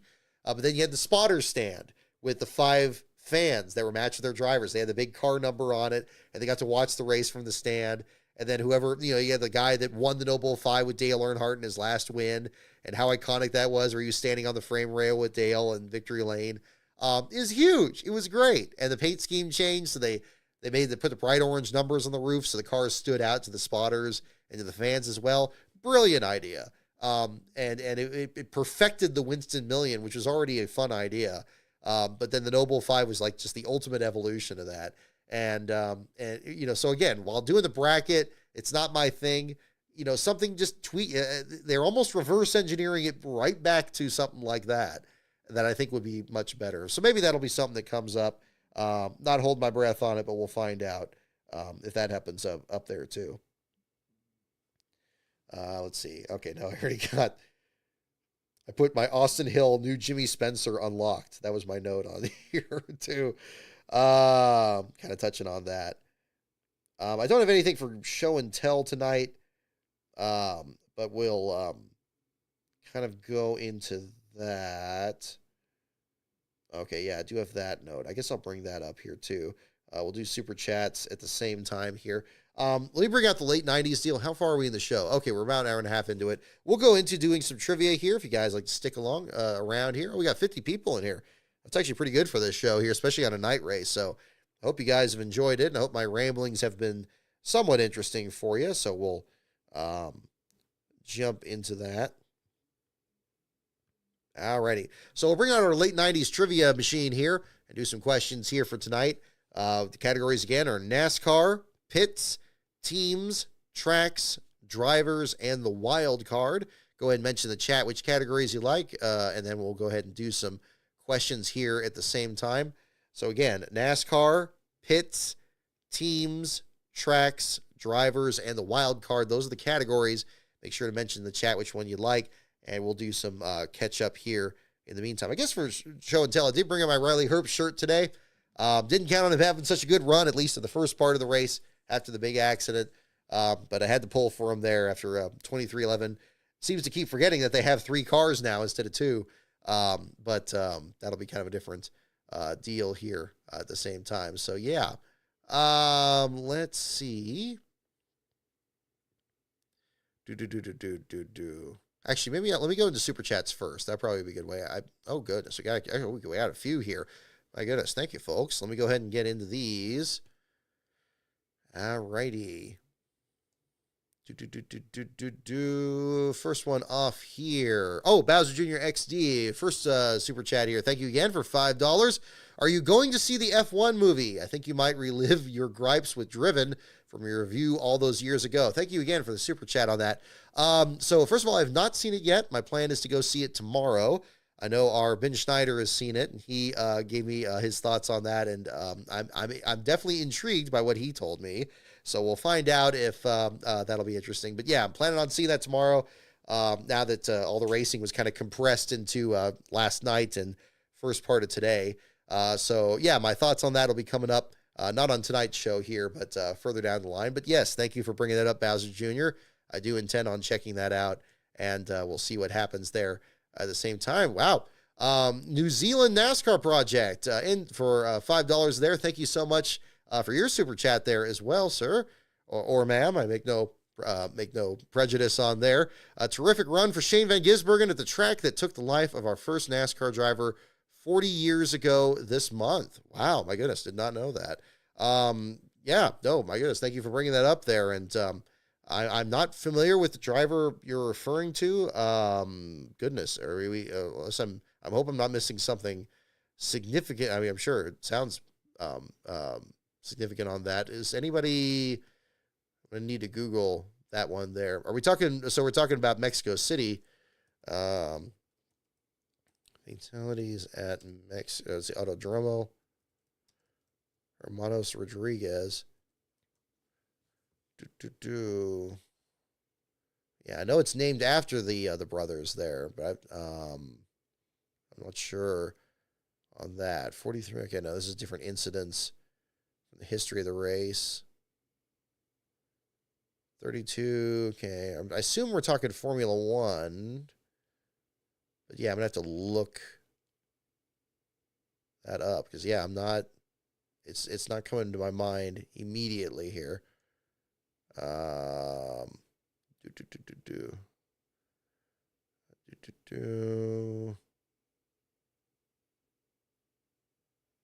not seeing it on this list. Yeah, I'm not seeing it on this list here. Let me check on here. Yeah, if anybody knows it in the chat, there definitely let me know. I want to make sure I get that stat on there. But yes, thank you for bringing that up there, New Zealand NASCAR Project. I do appreciate the support there. And again, always interested to learn in the history of other drivers. In fact, speaking of, a driver that's no longer with us, as I mentioned on the show last week, for those of you that weren't tuned in last week for our Pocono show, I am doing another video on the late Kenny Irwin that's going to be coming out. I think now, I don't think it's going to be ready for early July, but I'm looking at early August for that. I'm hopefully going to have a trailer for early July and then have it in early August there. But I found a lot of really interesting information on it, and I think that'll be a good video for the main channel here. So we'll have some more information on that. Beast of Metal, thank you for your super chat there as well. Yes, finally the siren sounds again for $9. Thank you for your super chat there. I see you are extremely excited. Thank God for Baby Daytona, though, because zombies would starve on Gustafson's skull. Okay, well, there you go. Well, your words, not mine, but I'm glad you're excited about Chase Elliott. Certainly him winning at the home track there and doing so again. I'm sure that's a lot of fun there at the same time, too, there. So there you go. So, yeah, kudos to your driver there. Pending the results of post-race inspection, we'll find out if we have some more details on that there at the same time in short order. Bowser Jr. XD, thank you for your super chat for $5. I think Atlanta should be the season finale, provided that the format is not winner take all. Would also harken back to the Winston days. Well, yeah, having the race back in Atlanta, that was something that, I believe that Bruton Smith had wanted for many years, even during the Homestead years there as well. The problem that always happened is, whenever they had races in Atlanta, they had a lot of problems with rain. Even the one that Jerry Nadeau won was pushed to a Monday. The length of the Saturday race or the Friday race for the Xfinity series made me think back to 1998, where they had a race that started in the morning and there was so much rain, it stretched it well into the night. They just had lights over at the track and it probably ended about like 9 o'clock Pacific, like midnight on the East Coast. It was absurd. But Jeff Gordon won that race there. And that was kind of a bizarre one. Probably one of the longest experiences I've seen of a cup race, besides like 2002 at Pocono. Bill Elliott won a race that had similar delays that went all day as well, which was amazing because that track didn't even have lights. So I don't know they had that much time to stretch it that long into the day there too. But that was a different one to look at. Yeah, Ben, I see a review there as well. They're kind of mentioning the F1 movie. Yeah, so again, you haven't seen it yet, but definitely going to check it out. We'll have some more information on that. But yeah, Bowser Jr., I see what you're saying about, Atlanta as a finale or maybe a regular season finale. That would be an option. But again, the weather is going to be an issue, especially if you have the races in November. I don't see that being any different now than it was in the late 90s there, because that was a big issue. I remember it seemed like it was an issue just about every year. That there would be a rained-out qualifying session or a rained-out race or a rain-delayed race. It seemed like that happened every year. But again, I think as an all-star race would probably be the best because, again, it's much more about, just sheer spectacle, that it is kind of just, kind of its own crazy thing, and it's all self-contained. I think adding a points race element on top of it is kind of gilding the lily a little bit. I think that they could probably try something different there. But again, I don't know.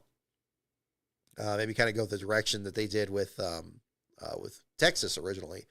Let's see here. Bowser Jr. XD, thank you for, wow, goodness, man. You didn't have to send this many super chats, but I do appreciate it. Note from the Canada race at Riverside, DJ Kennington won his 25th race, his first in 3 years, and teammate Ryan Vargas finished third. Yes, thank you for the heads up on that. I saw Vargas tweeting about this.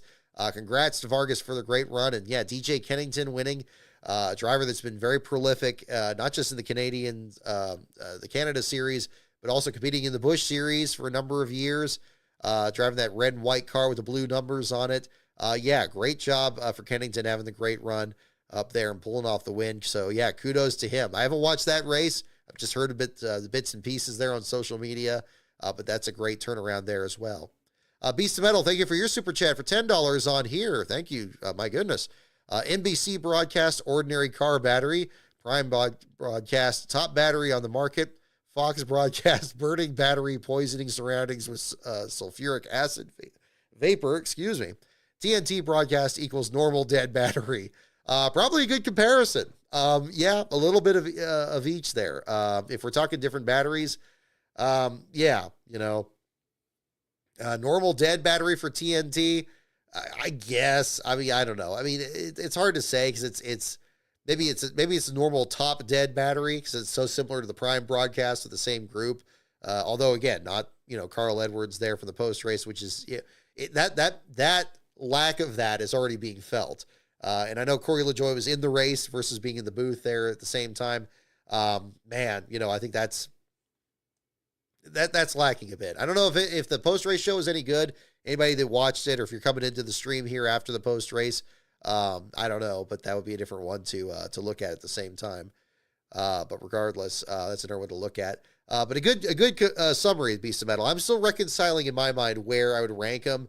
I'd certainly put Prime ahead of TNT. And TNT does, dead battery is probably a good comparison because it does feel a bit stagnant. Prime battery is like probably a top battery with like a sticker coming off. Like there's some piece of it that's like not quite there, but like, man, it's really close. And ultimately, what does the sticker matter when you're getting a good car battery? So I think that's probably another one to look at too. Let's see.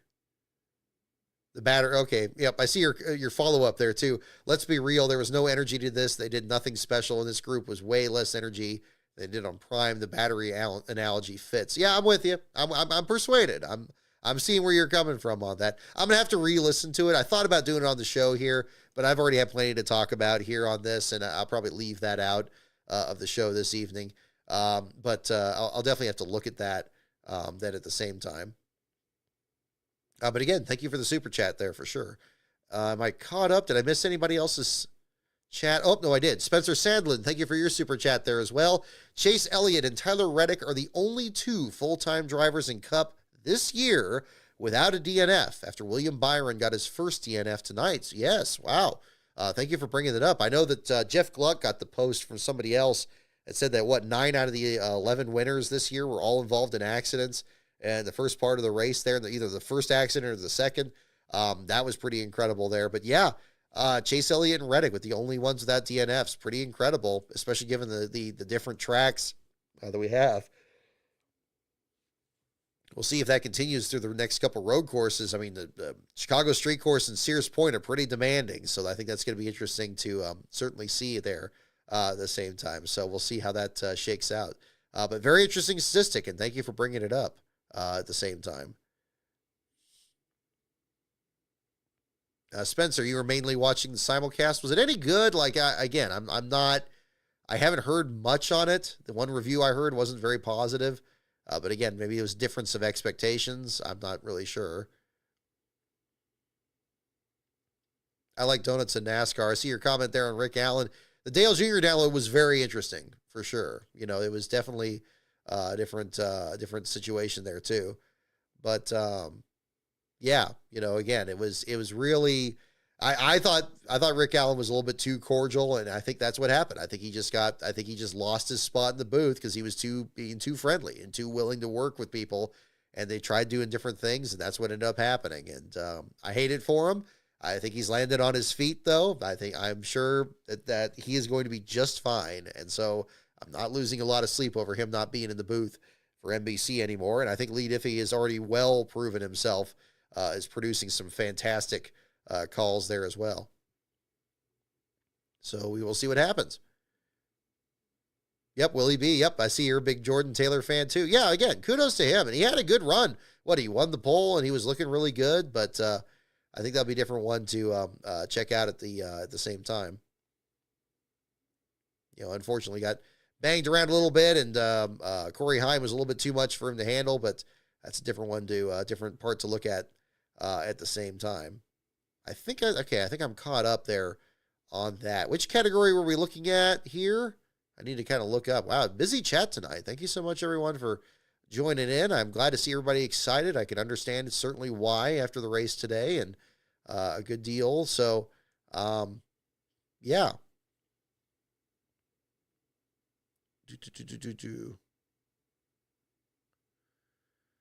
Harrison Burton showed up and gave actual insight. That's interesting. I didn't know they had other drivers show up there on the show. That's smart.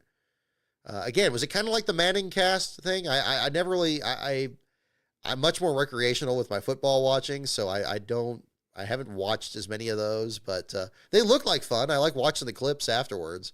That's kind of one of those things I'd rather watch on that, kind of in YouTube or Twitter format. Let's see. Game of F1.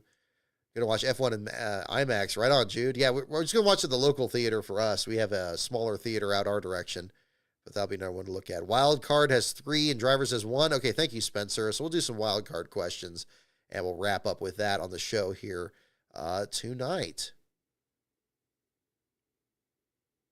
So let's see. Alrighty. Okay, let me bring my. Oh, okay. Yeah, I had some other notes. I'll bring this up in between trivia questions here. Let me first get the first question off. And let's see. Your wild card. Yeah, I'm sorry. Let me get to wild card and do some questions. Okay, come on. That's too easy. Alrighty. Who was dubbed? Okay, here's the first question, folks. Who was dubbed Little David for beating hometown Goliaths at their tracks? Who was dubbed Little David for beating hometown Goliaths at their racetracks? That is our first question in the wild card section. We'll do some questions on that. Couple things I want to touch base on while you guys are putting your guesses in here. So I didn't really talk about the last place battle last week in the truck series at Pocono. Not too much to say there. Unfortunately, we had the trucks that were too slow at the beginning of the race. Brian Dozet for FDNY Racing with Jim Rosenblum and Norm Benning, who ultimately withdrew from the race this week. Both drivers pulled out of the race in the early laps.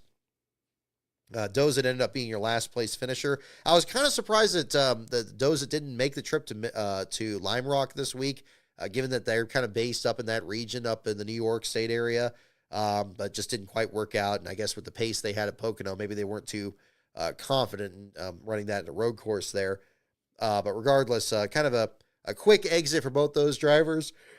Oh, excuse me.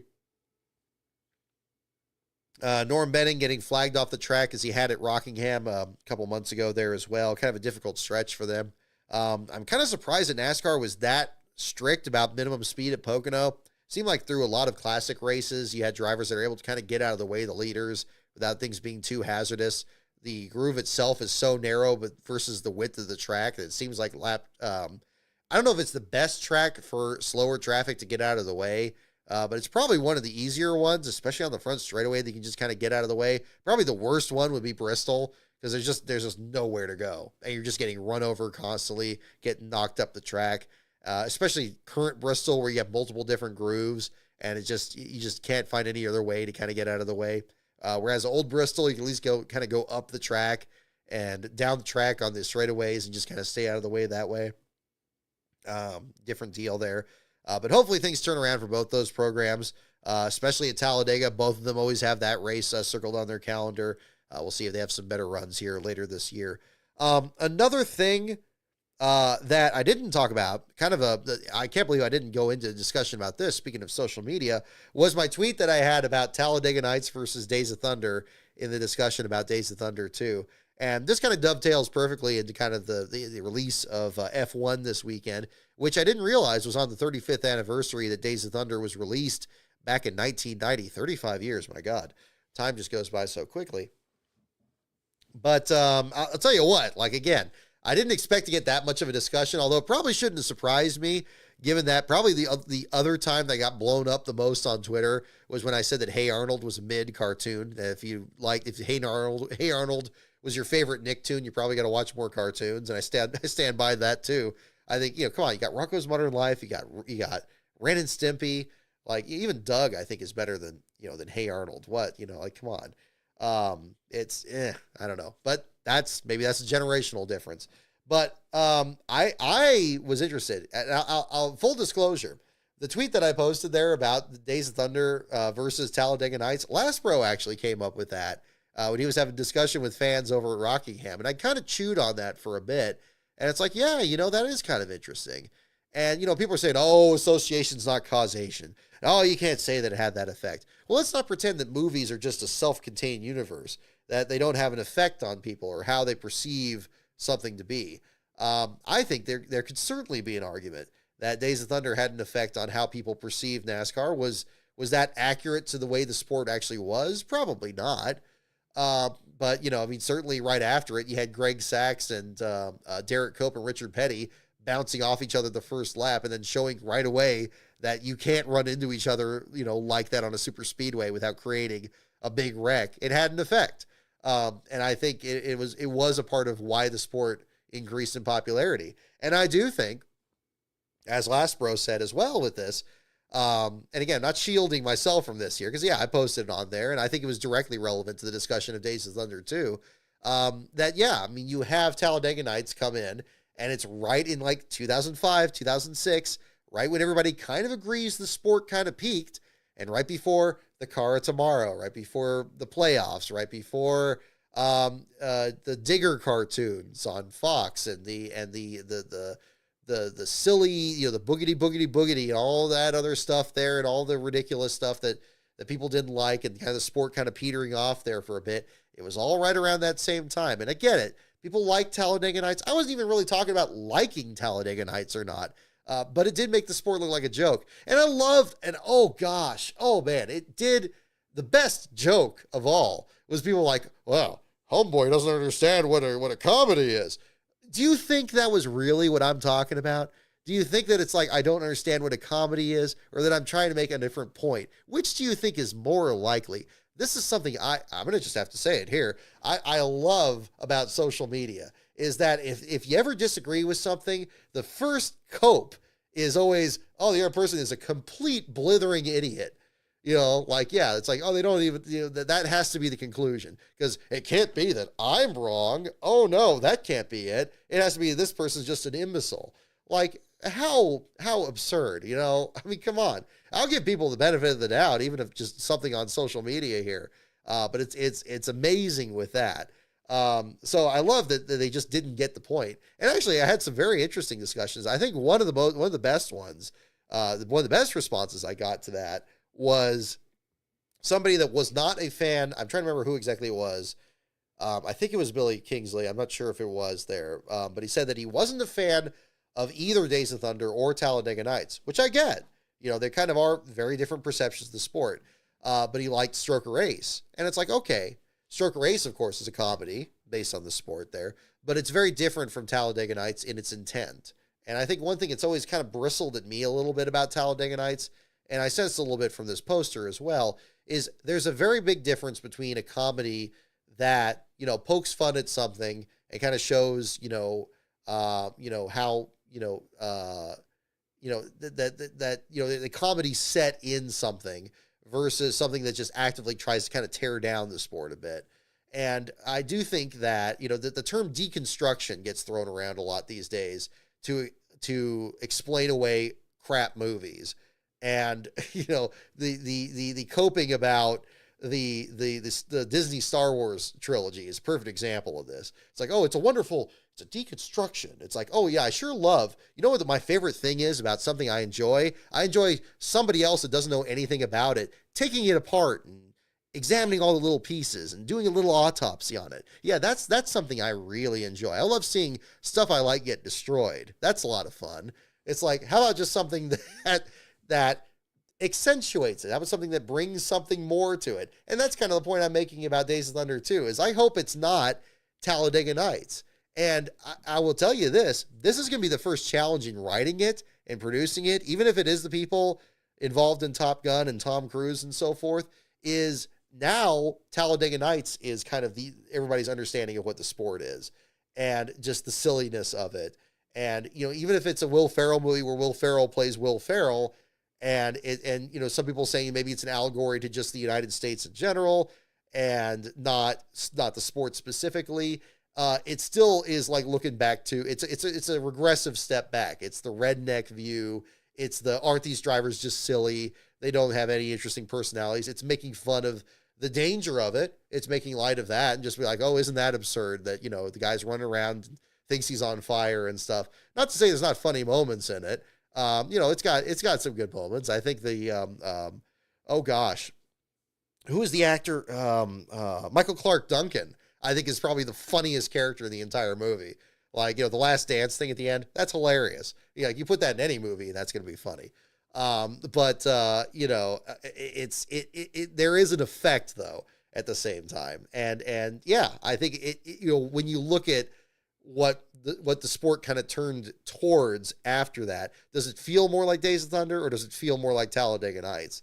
So that is going to be the challenge. And that's the concern I have, is like, I would like it if Days of Thunder 2 became kind of a course correction and kind of went the direction of showing how crazy the sport is and like how intense it is and how dangerous it can be and how, unique these personalities are, that whether they're drivers or pit crew members or team owners or sponsors or anybody that's involved in it, all the stuff that has to come together to make the sport what it is. If it's celebrating that, I think that would be great. I don't think we need another comedy. I don't think we need another thing that's poking fun at it there. I hope it's that direction. I hope that it's not just in name only, that this is going to be Days of Thunder 2. I hope it's not going to make the mistakes like the Twister sequel did, where they don't have the right person doing the music and the movie just becomes boring as a result. I really didn't like the Twister sequel. I thought that was awful. And I had to rewatch the old one to realize it's like, no, it's still not good. So it's like, man, I get people like that one. But I thought that was awful. I can get in tons of debates. I can get in like downright almost violent debates, I'm sure, if I turn my social media thing into just a movie thing. Because you think I get opinionated about broadcasts? I get very opinionated about movies. Maybe that'll be something further down the line there. But, again, I don't know if the world needs more movie reviewers, especially on YouTube. There's a little bit too many of those. So, maybe not. But yeah, I think that's kind of another way to look at it. But I thought that was interesting. I didn't mean to leave that out of my discussion last week. In fact, I think it fits perfectly into the discussion I was already having about Adam Alexander and his perception to his treatment of, like, how he gets ready to broadcast each race and how he emphasizes the positive and kind of ignores the negative storylines, versus also kind of the, this kind of obsequious pursuit of the positive, this toxic positivity there that's brought into it. In fact, really, I think the Fox broadcast from earlier today could be accused of the exact same thing too. That, it's kind of a piece of that too. So, yeah, again, I think it's another piece of the puzzle there. At the same time, Kenny Wallace's discussion, that was the other piece of it from last week's show that kind of came up. I want to also give a particular shout out on the same discussion of the play-by-play and what's the right way versus the wrong way, or what's a better way of doing it versus not another one. I want to give a big shout out to Elliot L on social media that provided some very interesting insight on what makes a broadcast really compelling or not. Because he was mentioning from the viewpoint of somebody that is visually impaired, somebody that's blind, that can't see the visuals and is depending entirely on the play-by-play. Now, obviously, something like that, radio broadcast is going to be very much preferable because they're much more practiced in creating an image in the mind of anybody. Because of course, everybody listening to the radio broadcast is in that same situation where you don't have the visuals in front of you. But the TV thing should do that too. And I had a great discussion there. And check out my social media on that, because I think I really appreciate him taking me to task on this. We were discussing this on Friday. That again, you don't want. It's not a situation where there's too much information at one end, but you don't want too little either. Where just say, look at that. It's like, look at what? Like, try to actually describe what's happening. And that's where I think you get a guy like Eric Brennan there for the Arca broadcast. He actually is describing it, even though you do have the visuals in front of it. And, that's really important. And I appreciated him for bringing that up, because, yeah, I mean, again, him listening to the clip where there's the cars going over the hump, the trucks going over the hump during the truck race, probably didn't find any fault with it because they were describing what's happening, that they're spinning their wheels and that you can hear the sound of the engines kind of ticking up over that. But I'm sure that maybe that experience would probably be even better if they were describing what that part of the track looked like, or how high that rise was, or what the history of that corner was. That probably would have helped the experience even more. So again, and I think that's another way that, it really revealed probably another way of looking really at these broadcasts and what is a good quality broadcast. He was bringing up in his discussion as well that he also enjoyed the classic ESPN broadcast for how well that guys like Bob Jenkins and Benny Parsons and Ned Jarrett would paint the picture of a race back then, and bringing that about. So I think that's another way to really kind of emphasize the importance of it. I hadn't thought of that myself, but again, people with different backgrounds or different experiences or what they're dealing with will, have that viewpoint of it there. And it was good to have that discussion, and I appreciate that. So again, I appreciated that discussion. I want to make sure to mention on the show here, because I think it's another helpful standard maybe towards finding a solution to the problem of that, to the problem of not creating a compelling broadcast anymore. So hopefully that'll be something that gets worked out at the same time. I'm going kind of a far afield here of the trivia question here, so we can get back into that at the same time. We need more drivers cameo in movies like Dale Earnhardt in basketball. Yeah, exactly. There you go. Same deal there. Yeah, same thing. So yeah, things like that. Anything gets the sport more visible in more ways, I think that's a wonderful way of doing it. I think that's really encouraging. Who is dubbed Little David for beating hometown Goliaths at their tracks? I think we're still in the first question, aren't we? Who else had guesses on that? Talladega Nights is a documentary. It's to NASCAR what Happy Gilmore is to golf. Yeah, again, some people are like, if you prefer that viewpoint of it there, that's fine. I totally get it.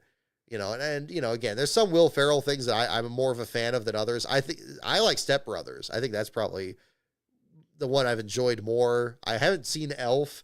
I know a lot of people swear by that one, but that one's not. I just never have been in the mood to watch it, so I just haven't got around to it. But yeah. Let's see here. I guess it's for David Green, Dave Marcus, Dave Resendiz. We'll get some more guesses here. Looks like everybody's going the Dave direction here. We'll see if indeed it is. Read it one more time. Who is dubbed Little David for beating hometown Goliaths at their tracks? Alrighty. And the answer is David Pearson. It's literally going for David. David Pearson is the correct answer. Alrighty. Elf is a goated movie. Okay, I'll take your word for it.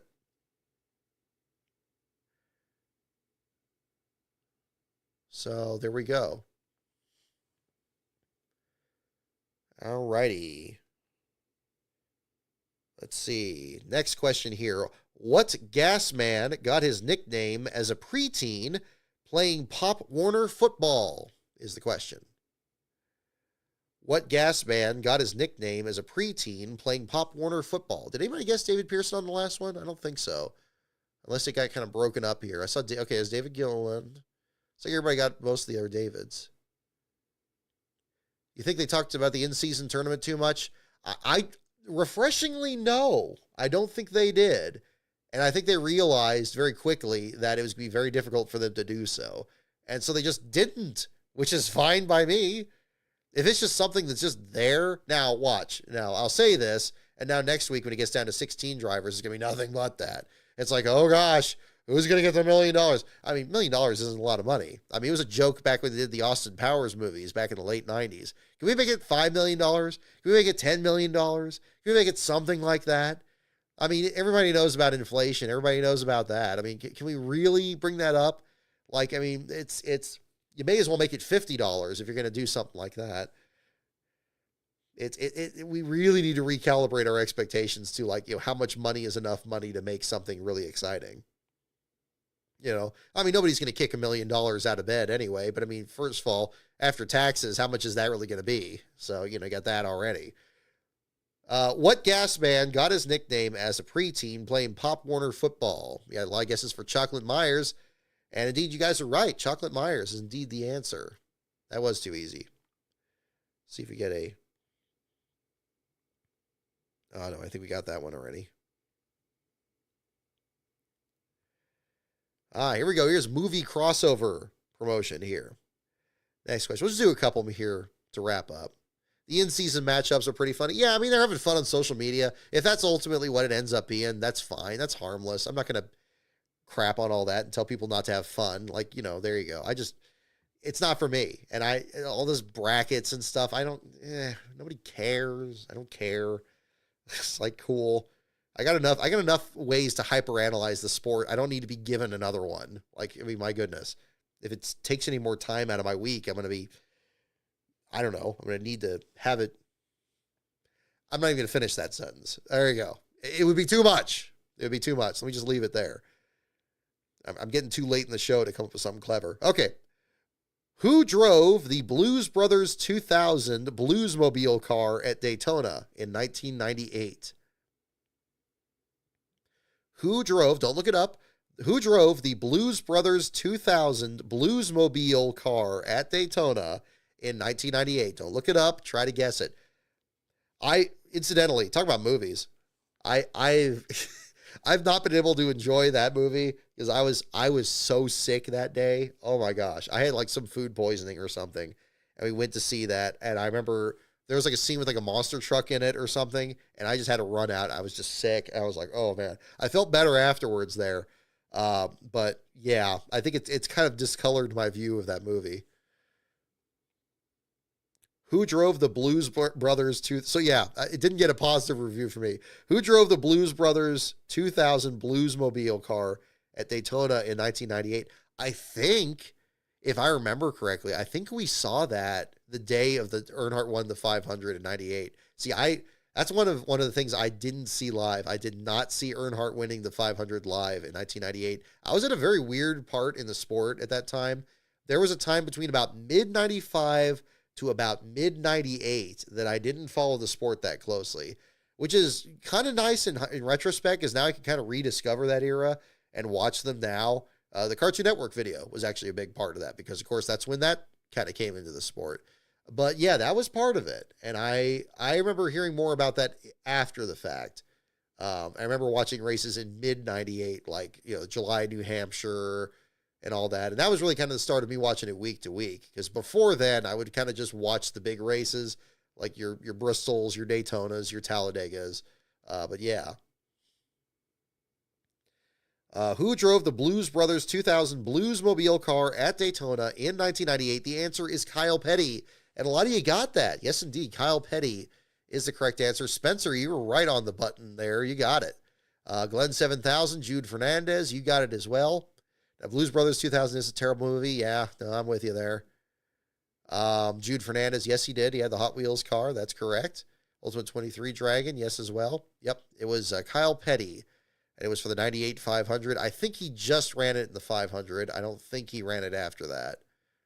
But yeah, it was a black and white car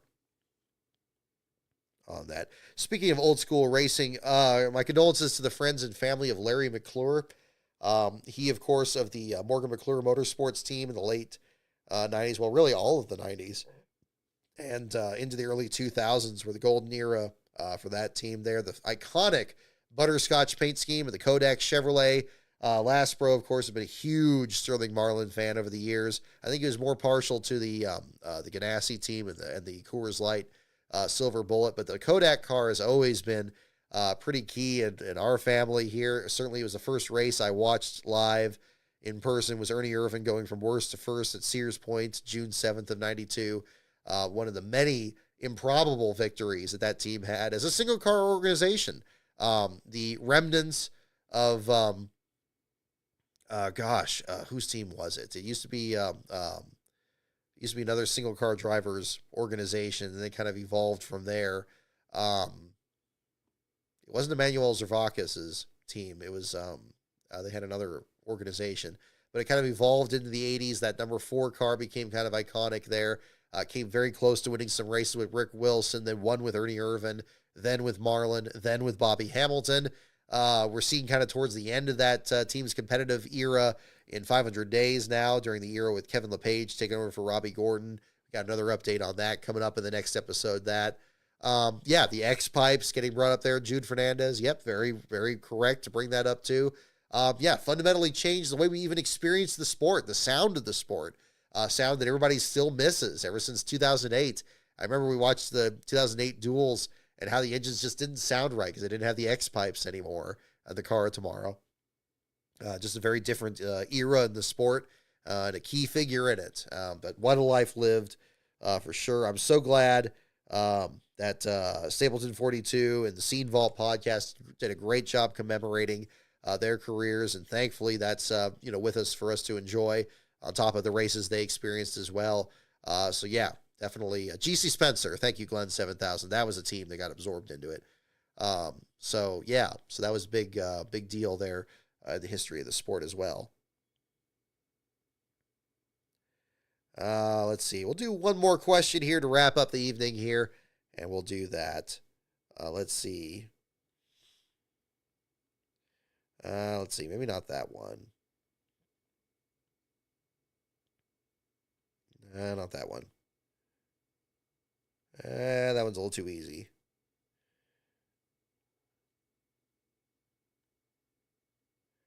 Alrighty. Ooh, here we go. How about a beverage question to wrap up things tonight? Last question of the evening, folks. Here we go. What soft drink outfit helped Big Bill pay off his Daytona debt? So Big Bill France here. What soft drink outfit, so what soft drink company, helped Big Bill France pay off his Daytona debt? Don't look it up. Try to guess it here. Last question for the evening here.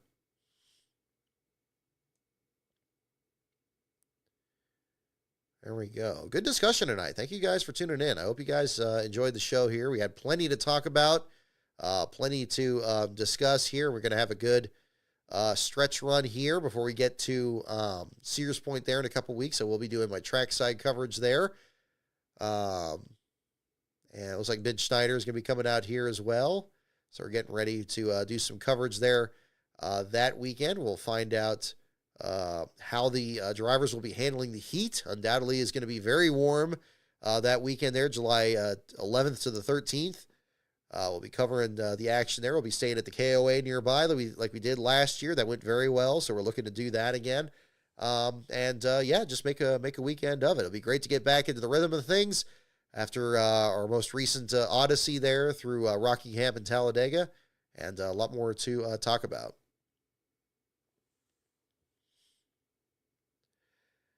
Alrighty, so here we go one more time. What soft drink outfit helped Big Bill France pay off his Daytona debt? So likely for the construction of Daytona, I would assume, in 59. Let's see. The answer is Pepsi.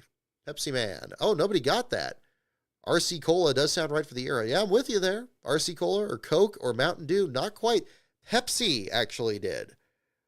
I wonder how much of an effect that had on the soft drink sales there at the track. I guess it was maybe just a Pepsi track to begin with. It's hard to imagine now that Coke is so completely kind of taken over. I guess they're still one of the presenting sponsors of the Cup Series these days, aren't they? Certainly seems like with the commercials you see on the broadcast here. But there you go. Yeah, Pepsi helped him pay off. So kudos to them on that there as well. Oh, big thank you to Nicholas S. for just sending a picture of the last place car there at ARCA. So big thanks there. Oh, right on. There we go. For a few more, do the caution. There we go. Well, fantastic. Alrighty. Well, anyway, so folks, that will do it in on here. Try Cherry RC if you could find it. Life-changing soda. Oh, man, you shouldn't have given me that suggestion. Now that's all I'm going to be thinking of. We just had the trip there. I had the Cherry Sundrop, which was quite good. I was Brent Wentz was telling me to look out for that, and I tried that, and that was quite good. Yeah, Cherry Coke's pretty good. I am very partial to Coke. I have, luckily, it's not a Barney Gumble like addiction of it there, but I'll tell you what, I'm susceptible to that for sure here and there. I guess there's worse things to be addicted to, but I guess there's other ways on that. But I have not tried Cherry RC, so I can't say I've done that. I know that RC was very big on our trip back over to Tennessee. They had all the shirts there were saying like people drink RC and have a moon pie. I didn't do that. That sounded good though at the time, but that would be another one to look at there. At the same time, Jeff Gordon's the only Pepsi driver forever. It's interesting to remember. I mean, you're right about that, Jude, but it's interesting if you think back to when Gordon was a Coke driver. Very briefly, you have like old diecast for like 95 that had the Coke logos on it, and then Pepsi grabbed him up real quick, and it's like it was never any different. But that's what it ended up being. You know, him in the Pepsi car at the with the Coke C2 paint schemes. We just had the new render of that loaded on the NASCAR Classics page this week of the 2004 Coke. What was it? The Pepsi 400 in that one there. I still haven't watched that yet, but that was a great deal there at the same time. So that'll be another one to check out. But yes, thank you for the recommendation. Next time we get back east, that'll be something I'll have to check out for sure there at the same time. So. In the meantime, that will do it for the show. I think I got everybody's super chats. Hopefully everybody's good on that. Hope you guys enjoyed the show this evening. That will do it. Unless do we have a call-in inspection? I guess that's the one thing I haven't checked. We'll check that really quick. Did we get any comments on that? Probably did at this point. It's been a couple hours. Let's see.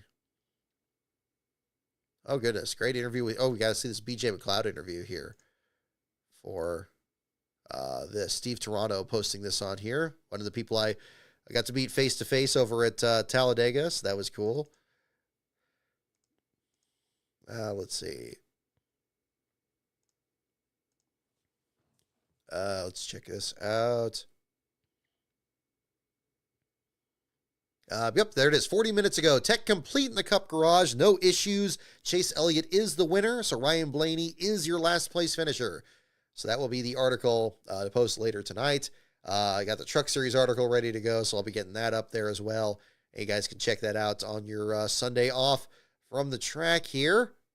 Let's see. I just retweeted. Oh, God, Tommy Joe Martin celebrating with BJ McLeod surviving with a great run there. I'd share it on the show here, but I'll just retweet it on this so you can check it out on the Twitter page here. My second screen's not working right now, so I don't want to fight with that here at the end of the day. So we'll just wrap up from here. So thank you, everyone, for tuning in to Behind the Wall here for tonight for the show here. In the meantime, my Twitter feed is at Last Car on Brock. We can debate movies or cartoons or whatever else pops into my mind through the week there as well.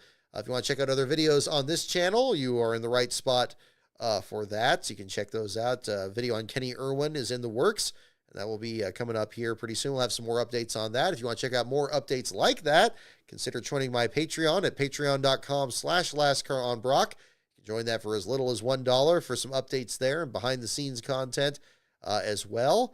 And other than that, our next show is going to be next Sunday, where hopefully, after the last two rain-soaked weekends at the Chicago Street Course, we may hopefully get a day race there. The Xfinity race at Chicago Street Course last year was fantastic in the dry, and I'd love to see the Cup Series race get that opportunity as well, especially with the future of this race still kind of in doubt. But we'll see. Whatever the situation will be, we'll be in after the race that Sunday. We'll talk about the action throughout the weekend there as well, and we'll also kind of preview Sears Point the following week coming into that. So, Yeah, exactly. And yeah, that's going to be after 4th of July weekend. So happy early 4th of July to our American viewers here, and a happy early Canada Day to our Canadian viewers coming up this week here as well. Should be very exciting next week. But thank you again, everyone, for tuning in. Hope you enjoyed the show, and I'll see you all next Sunday. So have a great week, everyone.